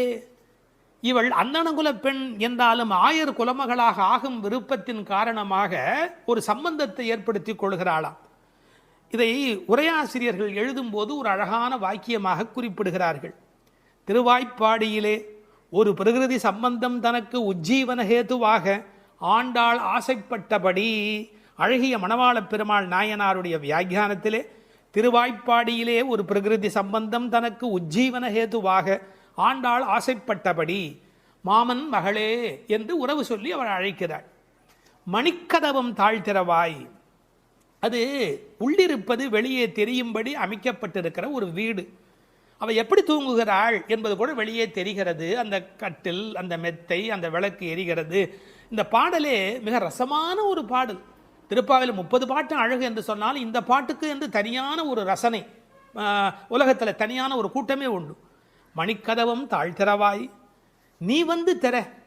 ஏன்னா எழுந்து வந்து திறக்கிற போது நாங்களா திறந்து கொண்டு உள்ள வந்தால் அது மரியாதையாக இருக்காது ஒரு வீட்டுக்குள்ளே. நீ வந்து திற. ஆனால் அவள் அசைவதாக தெரியவில்லை. அவளுடைய அம்மா எழுந்து விட்டாள். அவள் மற்ற வேலைகள் பார்த்து கொண்டிருக்கிறாள். அதனால உறவு சொல்லி அவளை அழைக்கிறார்கள். மாமீர், அவளை எழுப்பீரோ? நீங்கள் அவளை எழுப்பிவிடக்கூடாதா? அப்படி தூங்கி கொண்டிருக்கிறாளே. உன் மகள்தான் தன்னுடைய தோழியினுடைய தாயை பார்த்து சொல்கிறாள், உன் மகள்தான் ஊமையோ அன்று செவிடோ. என்ன பொருள் தெரியுமா? பேச்சு வராதவர்கள் என்று பொருள் அல்ல. ஊமை என்ற சொல்லுக்கு இறை நாமம் சொல்லாதவர் என்று பொருள் என்று எழுதுகிறார். இறைவனுடைய நாமத்தை சொல்ல வேண்டிய சந்தர்ப்பத்தில் சொல்லவில்லை என்றால் பிறகு நாக்கிருந்து என்ன பையன்? பேசாத நாளெல்லாம் பிறவா நாளே என்பார்கள் அல்லவா. உண்ணா நாள் என்பது இந்த உலகத்தில் சாப்பிடாத நாள் அல்ல, உன்னை வணங்காத நாள் தான் உண்மையிலேயே உண்ணா நாள் என்று குறிப்பிடுவார்கள். ஊமையோ அன்றி செவிடோ. ஏன்னா இறைவன் புகழ் கேளாத செவியென்ன செவியே என்று சிலப்பதிகாரம் பேசும். இந்த பெருமானுடைய புகழை நாங்கள் சொல்லுகிறோம், அவள் காதிருந்தும் கேட்கவில்லையே. நேற்று வரை நன்றாக பேசினாளே, இன்று என்ன ஊமையாகி விட்டாளா? அழைப்பு அவள் காதில் போய் விழவில்லையா? அல்லது இரண்டுமே அவளுக்கு இணைந்து விட்டதா? சோம்பல் வயப்பட்டாளா? யாரேனும் மந்திரம் மாயம் செய்து விட்டார்களா? என்ன நடந்து விட்டது? ஊமையோ அன்றி செவிடோ. மாமாயன் மாதவன் வைகுந்தன் என்றென்று நாமும் பலவும் நவின்றேலோர் எம்பாவாய். ஏன்னா மந்திர துயில் பட்டாளே. இப்படி அவள் பிடிவாதமான ஒரு தூக்கத்தில் போய் மாட்டிக்கொண்டு இருக்கிறாளே. நாங்கள் அழைக்கிறோம். எதை சொல்லி அழைக்கிறோம்? மாமாயன், மகா மாயையில் வல்லவனாகிய பெருமான். மாதவன் நம்முடைய சாதாரண தவம் அல்ல, எல்லா தவங்களுக்கும் அப்பாற்பட்ட பெரும்பொருள். அந்த தவத்தால் அடைய வேண்டியவன் கருணையினால் தானாகவே நம்மிடத்தில் வருவதால் அவன் மாதவன். வைகுந்தத்தில் இருக்கிறவன் என்றாலும் கருணை காரணமாக ஒவ்வொரு கோயிலிலும் அர்ச்சாவதாரத்தில் எழுந்தருளி இருக்கின்றவன். வைகுண்டபதி என்றாலும் இந்த பூமிக்கு கிடைக்கிறவன். வைகுந்தன் என்றென்று நாமும் பலவும் நவின்று. உண்மையிலேயே திருப்பாவையினுடைய நோக்கமே இறைவனுடைய நாமத்தை பல வகையில் சொல்வது. இறைவனுடைய நாமத்துக்கு மிகுந்த சக்தி அதிகம். கட்டிப்பொன் போலே அவன், பணிப்பொன் போலே திருநாமம் என்று உரை எழுதுவார்கள். அதாவது தங்கத்தில் ஒரு பெரிய கட்டி இருந்தால் கூட அதை வைத்துக்கொண்டு என்ன பண்ணுவது? ஆனால் பணிக்கப்பட்ட பொன், வளைக்கப்பட்ட பொன்னாக இருந்தால் அது பல சமயத்தில் ஆபத்துக்கு உதவும். ஒரு மோதிரமாக இருந்தால் அடகு கடையில் வைத்து கூட ஒரு ஆபத்திலேருந்து வெளியில் வரலாம். இறைவன் வைகுந்தத்திலே இருக்கிறான் என்று சொன்னால் கட்டிப்பொன் போலே, ஆனால் பணிப்பொன் போலே அவனுடைய திருநாமம், நாமம் பலவும். இன்னும் கூட நிறைய விளக்கங்கள் சொல்வார்கள். இறைவனுடைய நாமம் இறைவனை விட செல்வாக்கு உடையது என்று. ஒரு வங்கிக்கு போகிறோம், செக்கில் கையெழுத்து போட்டு கொடுத்தா நம்ம கையெழுத்துக்கு தான் அதிக பலம் இருக்குமே ஒழிய நாமே போய் நின்று கொண்டு பணம் கொடுன்னு கேட்டால் கூட கொடுக்கறதுக்கு யோசிப்பா. எப்படி கொடுப்பார்கள்? கையெழுத்துக்கு அவ்வளோ பெரிய சக்தி இருக்கிறது. அதுபோல் நாமும் இறைவனை காட்டிலும் வலிமை உடையது என்று ஒரு குறிப்பு சொல்வார்கள். ஒரு சின்ன வரலாறு. காஞ்சி மகா சுவாமிகள் உடல்நல குறைவு மாதிரி ஜுரத்தில் இருக்கிறார்கள். மருத்துவர் வர சொன்னார்கள். அவர் உடனே மருந்தெல்லாம் கொடுக்க வேண்டி இருக்குமோ என்ற எண்ணத்தில் அவர் வந்தார். உன்னை யார் இப்படிலாம் வர சொன்னா? நீ உட்கார், நான் இப்போ என்னுடைய டெம்பரேச்சர் எடுத்துக்கோ, விஷ்ணு சஹஸ்ரநாமம் சொல்ல போகிறேன், சொல்லி முடிச்சதுக்கு அப்புறம் டெம்பரேச்சர் எப்படி இருக்கு பார் அப்படின்னு சொல்லிட்டு விஷ்ணு சஹஸ்ரநாமம் சொல்லுவதற்கு முன்பு ஜுரம் இருந்தது, சொல்லி முடித்த பிறகு ஜுரம் இல்லவே இல்லை. உன்னை எதுக்கு தெரியுமா கூப்பிட்டேன், மருந்து கொடுத்து தான் இதை காப்பாற்றணுங்கிறது இல்லை, விஷ்ணு சஹஸ்ரநாமம் சொன்னாலேயே ஜுரம் போயிடும்னு தெரிஞ்சுக்கோ என்று ஒரு செய்தி சொன்னதாக ஒரு வரலாறு உண்டு. அவனுடைய நாமம் எல்லா நோய்களையும் போக்கக்கூடியது. அந்த நாமம் பலவும் நவின்றேலோர் எம்பாவாய். அந்த நாமங்களை நாம் வாய் திறந்து பாடுவோம் என்பதாக இந்த பாட்டு நிறைவு பெறுகிறது. 8வது திருப்பாவை பாட்டு. உற்சாகமுள்ள ஒரு பெண்ணை உறக்கத்திலிருந்து எழுப்புகிறார்கள். கீழ்வானம் வெள்ளென்று எருமை சிறுவீடு மேய்வான் பரந்தனகான், மிக்குள்ள பிள்ளைகளும் போவான் போகின்றாரை போகாமல் காத்து உன்னை கூவுவான் வந்து நின்றோம். கோதூகலமுடைய பாவாய் எழுந்திராய், பாடிப்பறை கொண்டு மாவாய் பிளந்தானே, மல்லரை மாட்டிய தேவாதி தேவனைச் சென்று நாம் சேவித்தால் ஆவா என்று ஆராய்ந்து அருளேலோர் எம்பாவாய். 8ஆம் பாட்டின் உரை. கண்ணனை எப்போதும் எண்ணி குதூகலமே வடிவான ஒரு பெண் இப்பாடலில் எழுப்பப்படுகிறாள். எப்போதும் மகிழ்ச்சி நிறைந்த பெண்ணே, கிழக்கு வெளுத்து விட்டது. பனிப்புல் மேய்வதற்காக எருமைகளை அவிழ்த்து விட்டு விட்டார்கள். பாவை நோன்புக்கென்ன நீராட மிகுதியான நமது கூட்டத்தைச் சேர்ந்த பெண்கள் பாவையின் நோன்பு கொண்டாடும் இடத்திற்கு புறப்பட்டு சென்று கொண்டிருக்கிறார்கள். அவர்களை நடுவில் நிறுத்தி உன்னை அழைத்து செல்வதற்காக நாங்கள் வந்திருக்கிறோம். கேசி என்ற குதிரை வடிவில் வந்த அரக்கனை மாய்த்தவனும், சாணூரன் முஷ்டிகன் என்ற மல்லர்களை வென்று கொன்றவனும், தேவர்களுக்கெல்லாம் பெரிய தேவனுமான கண்ணனை நினைத்து பாடி அவனை சென்று அடைந்தால் அவன் நம் வருகையை அறிந்து வாருங்கள் வாருங்கள் என்று அழைத்து நாம் விரும்பிய பறையை நலனை நமக்கு தருவான். உறக்கத்தை கலைந்து எழுந்திரு என்பதுதான் இந்த பாடலின் திரண்ட பொருள். கீழ்வானம் வெள்ளென்று, கிழக்கு வெளுத்து விட்டது, அதாவது சூரிய உதயத்திற்கு முன்பான அருணோதயம் நிகழ்ந்து விட்டது. பண்டைய தமிழ் மரபு சூரியன் உதிப்பதற்கு முன்பாக எழுந்துவிட வேண்டும் என்கிற ஒரு ஒழுங்கியல் இருந்தது. இதற்கு ஒரு காரணம் உண்டு, ஒரு அருமையான பொன்மொழி. சூரியன் யாரை படுக்கையில் பார்க்கிறானோ அவர்களை வாழ்நாள் முழுவதும் படுக்கையிலேயே விட்டுவிடுகிறான் என்று ஒரு பொன்மொழி உண்டு. மனிதன் நோயின்றி இருக்க வேண்டும் என்று சொன்னால் விடியல் வேளையிலே சூரியன் வருகிறதற்கு முன்பாக எழுந்து நின்று அந்த சூரியனை வரவேற்பதற்கு தயாராக இருக்க வேண்டும். இந்த கிழக்கு வெளுத்தது என்பதை கீழ்வானம் வெள்ளென்று என்று எழுதுகிறார். ஒரு குறிப்பு, இவையெல்லாம் வெளியில் நடக்கிற விஷயங்கள். சூரியோதயத்திற்கு முந்தைய வானம் வெளுத்த நிலை. வெளியில் நடக்க வேண்டியதெல்லாம் நடந்து விட்டதே, உள்ளே நடக்க வேண்டியது நடந்திருக்கிறதா? வெளி அடையாளங்கள் சரியாக இருக்கின்றன, உள்ளே நிகழ வேண்டிய ஆன்ம விடியல் அது நடந்திருக்கிறதா? உனக்கு என்ன அஞ்ஞானமா? இன்னொரு அடையாளம் சொல்லுகிறாள், விடியலுக்கான அடையாளம். எருமை மாட்டை அவிழ்த்து விட்டு விட்டார்கள், மேய்ச்சல் நிலத்திற்கு கூட்டி போக போகிறார்கள். ஆனால் மேய்ச்சலுக்கு போவதற்கு முன்பு அதை அவிழ்த்து விட்ட உடனே பனிப்புல் மேய்வதற்கு அனுமதிப்பார்கள். அதுவும் பரபர என்று ஓடிவர் வந்து அந்த பனிப்புல்லை எல்லாம் மேயும். காரணம், பனிப்புல் மேய்ந்தால் பால் நன்றாக இருக்கும் என்பது ஆயர்பாடியினுடைய கொள்கை.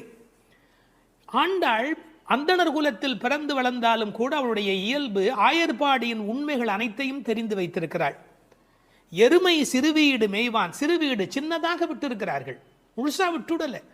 அது கொஞ்சம் அப்படி பக்கத்தில் போய் அந்த அவிழ்த்து விட்ட உடனே வந்து வெளியில் இருக்கிற அந்த பனிப்புல்லை மேய தொடங்குகிறது. அறிந்தோ அறியாமையிலேயோ எருமை என்ற வார்த்தையை பயன்படுத்துவதிலே ஒரு கிண்டல் இருக்கிறது. ஏன்னா யாராவது அதிக நேரம் தூங்கி கொண்டிருந்தா என்னடா இப்படி எருமை போல தூங்குறியே என்று ஏசுவார்கள். எருமையே எழுந்து விட்டதே, நீ இன்னும் எழுந்திருக்கவில்லையா? அதில் ஒரு கேலி இருக்கிறது, ஒரு கிண்டல் இருக்கிறது. எருமை சிறுவீடு மேய்வான் பரந்தனகான், ஓடுது, அது பாட்டுக்கு அது போய் திங்கிறதுக்காக அது பறந்து புறப்பட்டது. மிக்குள்ள பிள்ளைகளும், அதாவது 5 லட்சம் குடியில் இருக்கிற அத்தனை பெண்களும் ஒருத்தருக்கொத்தர் உறவு. அவர்கள் எல்லாருக்கும் நோன்பு நோக்க வேண்டும், கண்ணபெருமானை காண வேண்டும், அவன் தரிசனத்தை சென்று அனுபவிக்க வேண்டும், அவனோடு கலவி பரிமாற வேண்டும் என்ற எண்ணத்தினாலே போக வேண்டும் என்று எல்லோரும் தவிக்கிறார்கள். இறைவனை சென்று சேர வேண்டும் என்று இந்த சபரிமலைக்கு போகிற சில அன்பர்கள் ஒரு வேகத்தோடு புறப்படுவார்கள். அது மாதிரி போவான் போகின்றாரே, அப்படி எல்லாம் வேக வேகமாக எல்லோரும் புறப்படுகிறார்கள். இது ரொம்ப முக்கியமான ஒரு இடம். இன்றைக்கு சிலருடைய மனதிலே கோவிலுக்கு போவது என்பது ஒரு டூரிசம் ஸ்பாட் விசிட் என்பது போல மாறி இருக்கிறது. இல்லை இல்லை இல்லை, அது திருத்தல யாத்திரை. திருத்தல யாத்திரைக்கும் டூரிசம் டெவலப்மெண்ட்டுக்கும் இடையில் பெரிய வித்தியாசம் இருக்கிறது என்பதை ஒவ்வொரு ஆன்மாவும் விளங்கிக் கொள்ள வேண்டும். மனதுக்கு மகிழ்ச்சி தருவது டூரிசம், ஆன்மாவுக்கு அமைதி தருவது தல யாத்திரை. அப்படி போவான் போகின்றார், எல்லாம் புறப்பட்டு விட்டார்கள். நாங்கள் என்ன பண்ணி வைத்திருக்கிறோம்? நிறுத்தி வைத்திருக்கிறோம். போகாமல் காத்து உன்னை கூவுவான் வந்து நின்றோம். பொதுவாக அப்படி புறப்பட்டு விட்டவர்களை தடுக்கக்கூடாது. ஆனால் எங்கள் மனம் வேதனைப்படுகிறது. உன்னை விட்டுவிட்டு எப்படி அம்மா நாங்கள் போக முடியும்? பிரார்த்தனை கூட்டத்தால் நிறைவு பெறுகிறது, ஆனால் தியாகம் தனிமையால் அழகு பெறுகிறது. தியாகம் தான் ரொம்ப முக்கியம். பிரார்த்தனையை விட நிறைய பிரார்த்தனைகள் இருக்கட்டும், அதை விட தியாகம் அதை விட முக்கியம். நாங்கள் எல்லாரும் புறப்பட்டு விட்டார்கள், அவளை தடுத்து நிறுத்தி வைத்திருக்கிறேன், ஒன்று அழைத்து கொண்டு போக வேண்டும் என்று. ஒருவரை விட்டு விட்டு போனாலும் மனம் நிம்மதி அடையுமா? நாம் சாப்பிடுகிறோம், நமக்கு வேண்டிய ஒரு அன்பர், ஐயோ ஒரு வரலையே ஒரு வரலையே ஒரு வரலையே என்று தவிப்போம் இல்லையா? அதுபோல் கண்ணனை அனுபவிக்கின்ற அனுபவத்திலே ஒருத்தி விட்டு போனாலும் அவர்கள் மனது வேதனைப்படுகிறது. அதனால் போகின்றாரே போகாமல் காத்து உன்னை கூவுவான் வந்து, உன்னை கூப்பிடுவதற்காக வந்து நிற்கிறோம். ஒரு அழகான வார்த்தை நான் படித்தது, காத்திருப்பதற்கு அதிக பொறுப்பு வேண்டும். இந்த உலகத்தில் ஒரு விஷயத்துக்கு காத்திருப்பது என்பதற்கு கூடுதலான பொறுப்பு வேண்டும். கல்யாண பந்தியிலேயே பல பேர் பரபரக்கிறார்கள், கூப்பிடாமலேயே சாப்பிட ஓடுகிறார்கள். ஆனால் இவர்கள் பக்திக்கு போகிற போது கூட ஒருத்தி வர வேண்டுமே என்று காத்திருக்கிறார்கள். பொறுமை உள்ளவர்களே இந்த உலகத்தை ஒளிமயமாக ஆக்குகிறார்கள். யான் பெற்ற இன்பம் பெருக இவ்வையகம் என்று எண்ண வேண்டும் அல்லவா? இன்னும் ஒரு வார்த்தை சேர்த்தே சொல்லுகிறேன், பொறுமை கூட ஒரு வழிபாடுதான். பொறுமை கூட ஒரு உயர்ந்த வழிபாடுதான். வழிபாட்டின் ஓர் அங்கம் அல்ல பொறுமை என்பது, வழிபாட்டின் ஓர் அங்கம் அல்ல, பொறுமையே ஒரு பெரிய வழிபாடு. கடைசி மாணவனுக்கும் பாடம் சொல்லிக் கொடுக்கிறவரே நல்லாசிரியர். அதுபோல் உன்னை விட்டு விட்டு போக எங்களுக்கு மரம் வரவில்லை அடி அம்மா, அதனால் உனக்காக காத்திருக்கிறோம். ஏனென்றால் நீ வந்தால் அந்த இடம் கலகலப்பாக இருக்கும். கோதூகலமுடைய பாவாய் எழுந்திராய். சாதாரணமாகவே இளம்பெண்கள் எப்போவுமே சிரித்தபடி இருப்பார்கள். அவர்கள் இருக்கிற இடத்துல சத்தம் ஜாஸ்தியாக இருக்கும். விஞ்ஞானத்திலேயே ஆண் மூளை பெண் மூளையை பற்றி பிரித்து வைத்து சொல்கிறார்கள். ஆணினுடைய மூளையிலே பேசுவதற்கான பேச்சு மையம் என்பது மிக குறைவு. ஆனால் பெண்ணினுடைய மூளை அமைப்பிலே பேசுவதற்கான மையம் என்கிற அந்த தன்மை கூடுதல். மொழி வளம் என்பது ஒரு பெண்ணுக்கு எளிமையாக வரும். மொழி வளம் என்பது ஆண் பருவமடைய அவனுடைய பேச்சிலே அது வராது.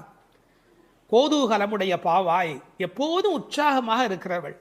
பாடிப்பறை கொண்டு, என்ன பொருள்? நாம் போய் பாடினால் அவன் பறை நமக்கு தருவான். இதற்கு வெளிப்படையான பொருள் நோன்புக்குரிய அந்த மண்ணினால் செய்யப்பட்ட தோல் கருவியாகிய பறை. ஆனால் ஆழத்தில் பார்த்தால் ஒவ்வொரு உயிரும் இந்த உலகத்தில் பெற வேண்டியது முக்தி.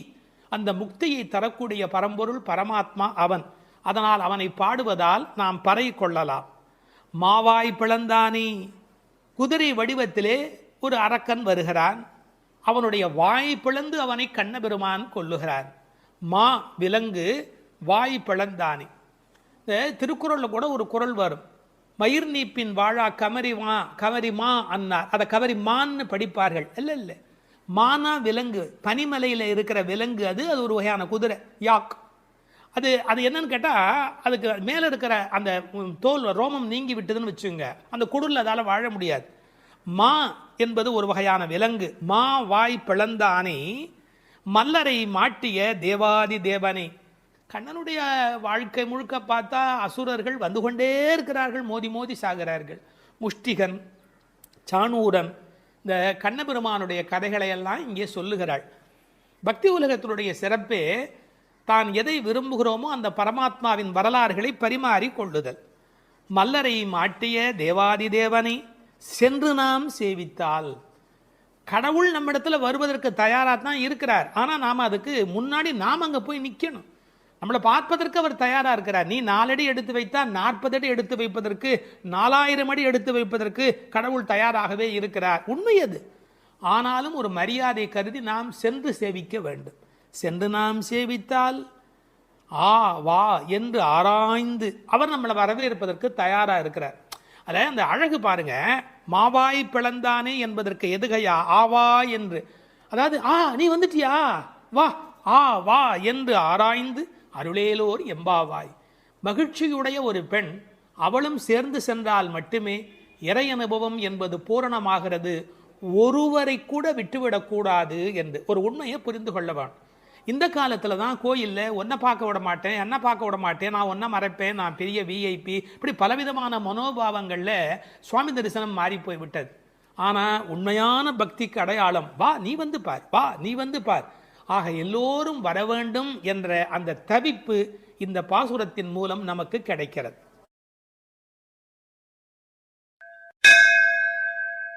திருப்பாவை 7ஆம் பாடல். நாயக பெண் பிள்ளையை எழுப்புகிறார்கள். கீசு கீசென்று எங்கும் ஆனைச்சாத்தன் கலந்து பேசின பேச்சரவம் கேட்டிலையோ பேய் பெண்ணே, காசும் பிறப்பும் கலகலப்ப கைவேர்த்து வாசன் அருங்குடல் ஆய்ச்சியர் மத்தினால் ஓசைப்படுத்த தயிர் அரவம் கேட்டிலையோ நாயகப் பெண் பிள்ளாய் நாராயணன் மூர்த்தி, கேசவனைப் பாடவும் நீ கேட்டே கிடத்தியோ தேசமுடையாய் திரவேலோர் எம்பாவாய். எங்கள் குழுவுக்கு தலைவியானவளே, நல்ல அழகுடையவளே, கீசு கீசென்று ஆனைச்சாத்தன் பறவைகள் ஆணும் பெண்ணுமாய் தமக்குள் இன்பமாய் பேசிக்கொள்ளும் பேச்சு உன் காதில் விழவில்லையா? பொழுது விடிந்ததை அறியாமல் பேய்த்தூக்கம் தூங்குகிறாயே. நறுமணம் பொருந்திய குழல்களை உடைய ஆயர் மகளிர் அச்சுத்தாலியும் ஆமைத்தாலியும் ஒலிக்கும்படி தமது கைகளை மாற்றி மாற்றி மத்தினால் தயிர் கடையும் பெரிய ஒலி உன் காதில் விழவில்லையா?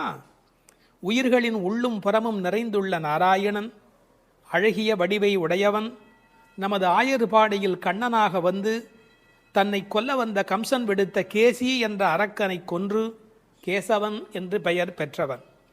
அவனது புகழை இந்த மார்கழி விடியற்காலையில் நாங்கள் பாடி வருவதை காதால் கேட்டும் கேளாதது போல் படுக்கையில் கிடக்கிறாயே. இது உன் பெருமைக்கு அழகல்ல, எழுந்து கதவை திற. இது பாடலின் திரண்ட பொருள். கரிச்சான் குஞ்சு, கரிக்குருவி, வலியன், செம்போத்து என்றெல்லாம் அழைக்கப்படுகிற அந்த குருவிகள் ஆனைச்சாத்தன் என்ற பெயருடையவை. அவை ஒன்றோடு ஒன்று கலந்து பேசுகிற போது கீசு கீசு என்று ஒலி எழுப்புகின்றன. பறவைகளுடைய ஒலி கிசு கிசு என்று இருந்தாலும் அது கிருஷ்ண கிருஷ்ண என்று சொல்லுவதைப் போல பக்தர்கள் காதில் விழுகிறது. ஒரு இயற்கை ஒலியை பாடலில் கொண்டு வந்து காட்டுகிறார் ஆண்டாள் நாச்சியார். இயற்கை எழிலை முழுமையாக படம் பிடிக்கிறார். ஏன்? Nature is the body language of the god the almighty.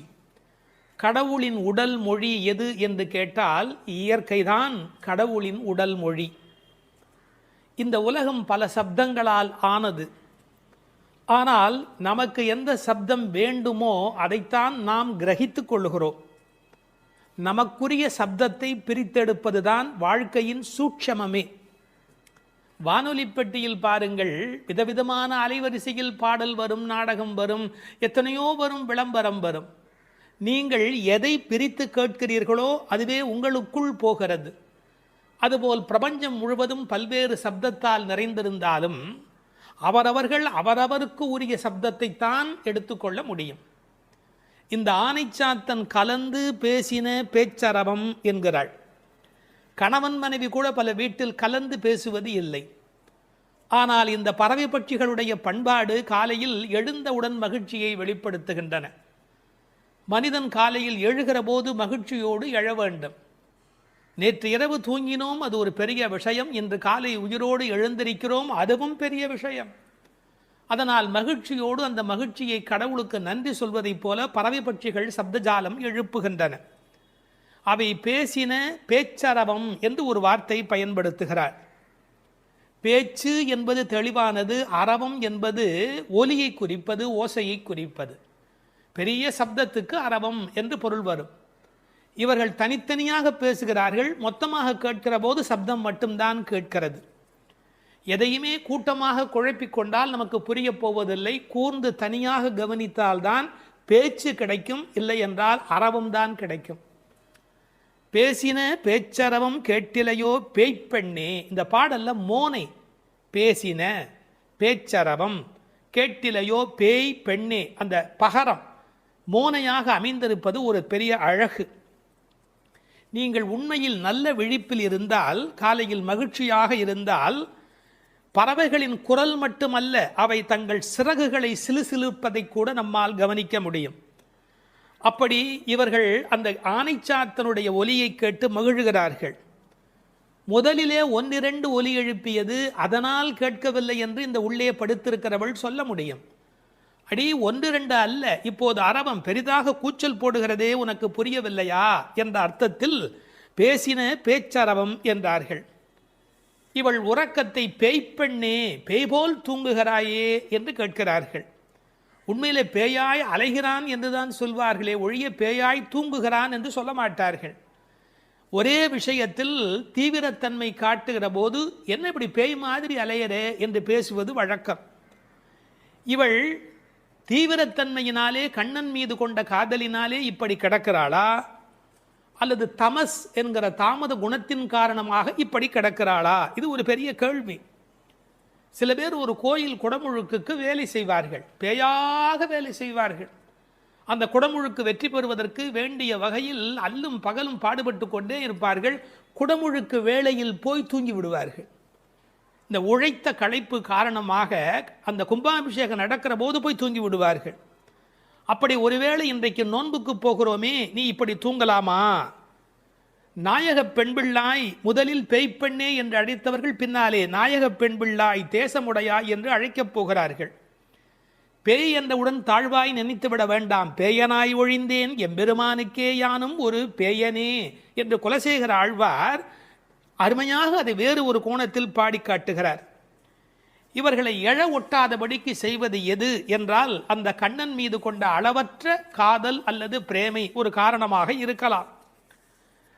அடுத்த ஒரு ஓசையை வர்ணிக்கிறார், இயற்கையை சொல்லி நமக்கு புரிய வைக்கிறார்.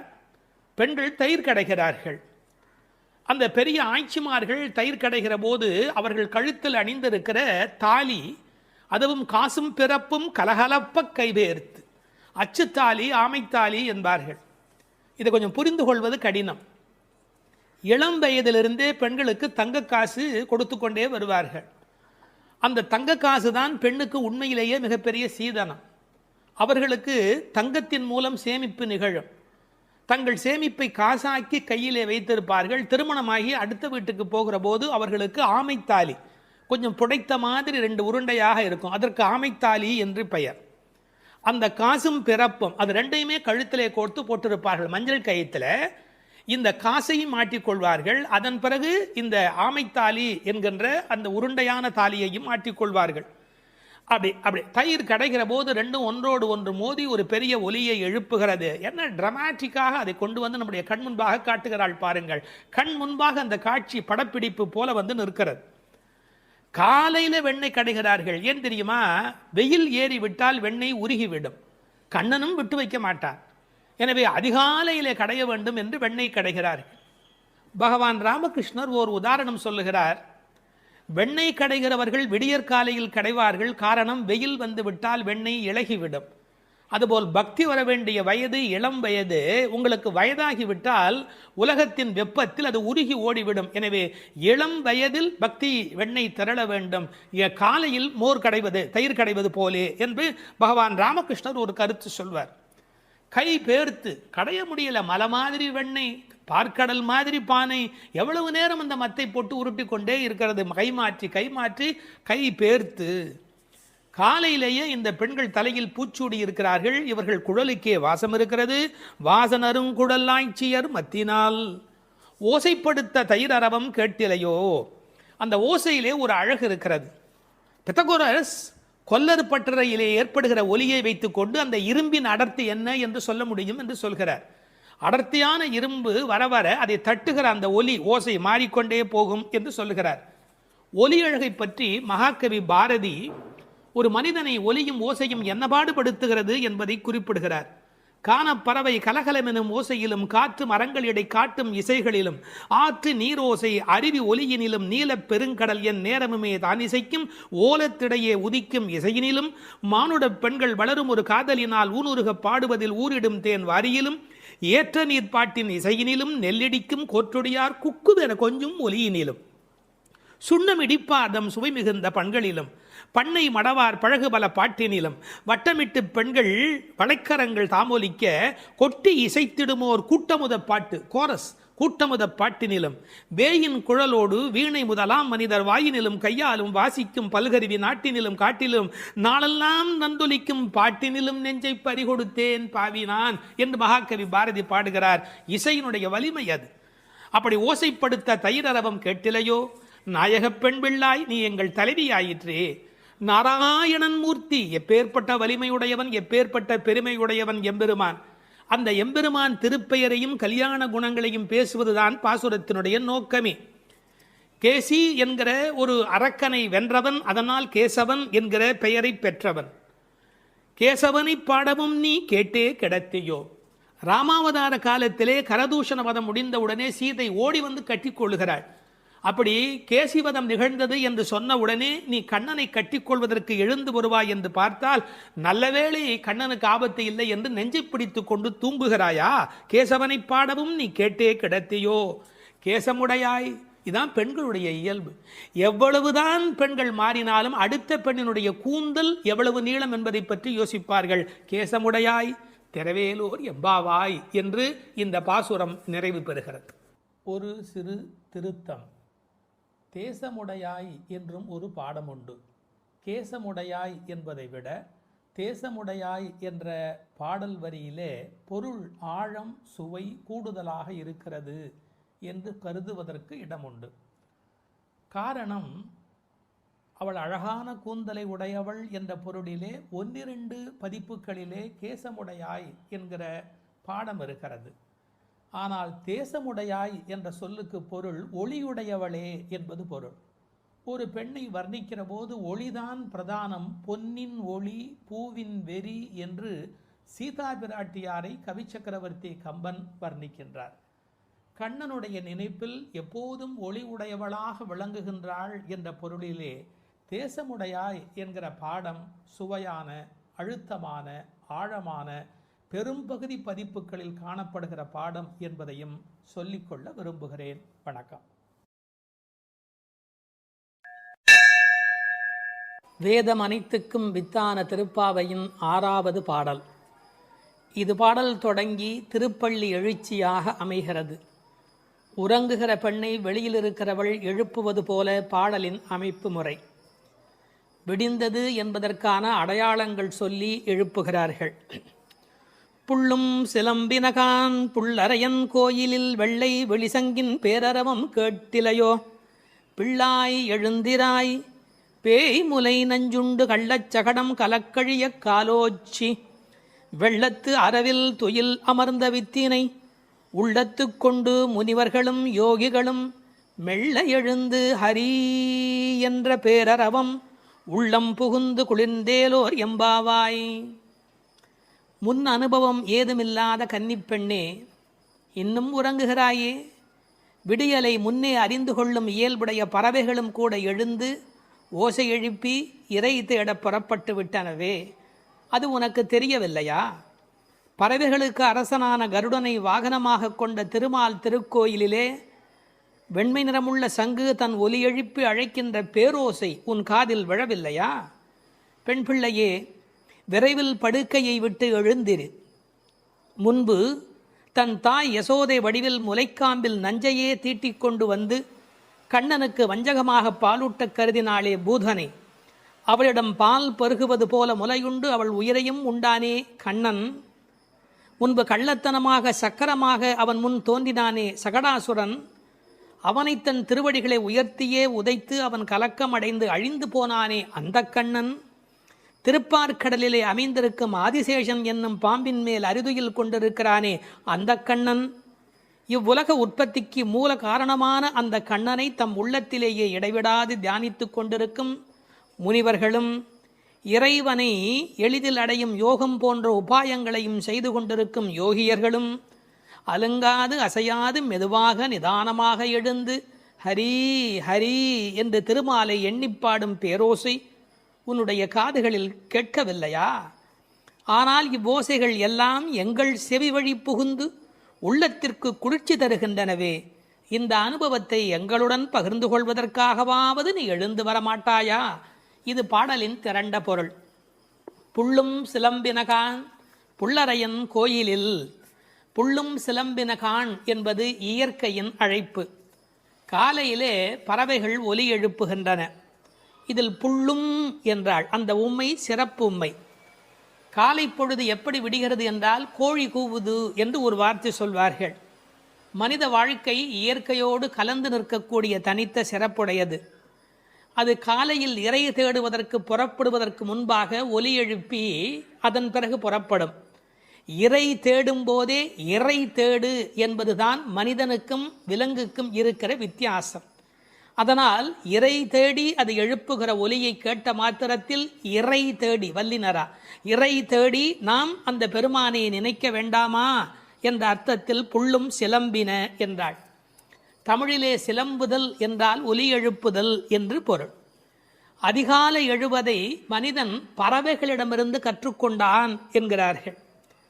அது மட்டுமல்ல, பறவைகள் மனிதனுக்கு எச்சரிக்கை உணர்வை ஊட்டக்கூடிய ஒரு அடையாளம். ஒரு காலத்தில் காடுகளில் மனித இனம் வாழ்ந்த காலத்தில் பதுங்கி வரும் பாய்ச்சல் மிருகங்கள் குறித்து எச்சரிக்கை ஒலி எழுப்பும் இயல்பு பறவைகளுக்கு உண்டு. எனவே பறவைகளின் ஒலியை பார்த்து வருகிற நன்மை தீமைகளை மனிதன் உணர்கிற பழக்கம் அன்று தொட்டிருந்திருக்கிறது. எனவே வெளியில் விடுகிற விடியலுக்கு அடையாளமாக சொன்னாலும் பறவை ஒலிக்கும் மனித இனத்துக்கும் சம்பந்தம் இருக்கிறதே. புள்ளும் சிலம்பினகான். புல் அரையன் கோயில், பறவைகளுக்கெல்லாம் தலைவன் கருடன்.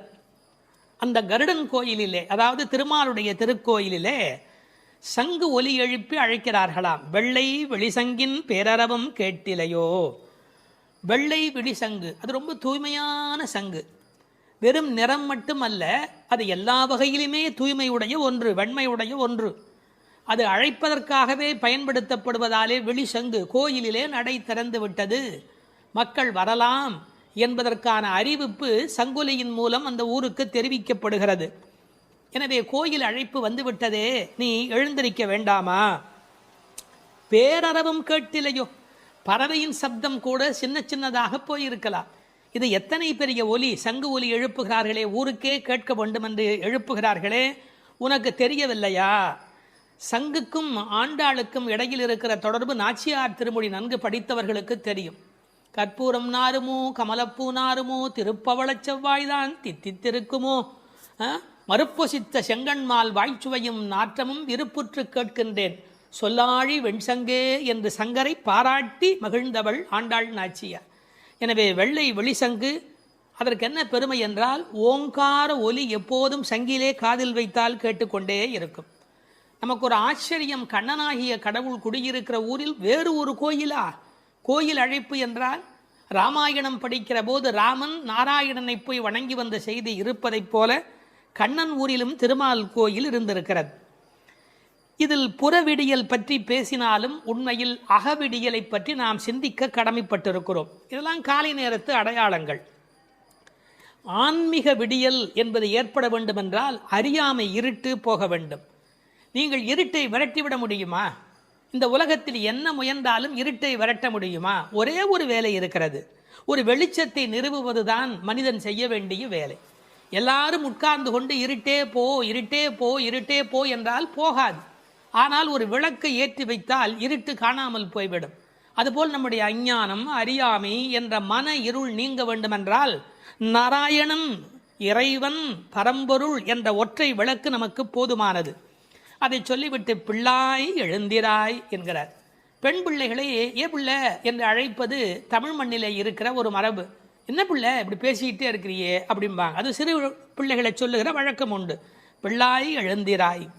இந்த பிள்ளாய் என்பதில் இருக்கிற அழகு, சிறுபிள்ளைத்தனமாக நடந்து கொள்கிறாயே. உனக்கு கோயிலுக்கு வந்து முன் அனுபவம் இல்லையா?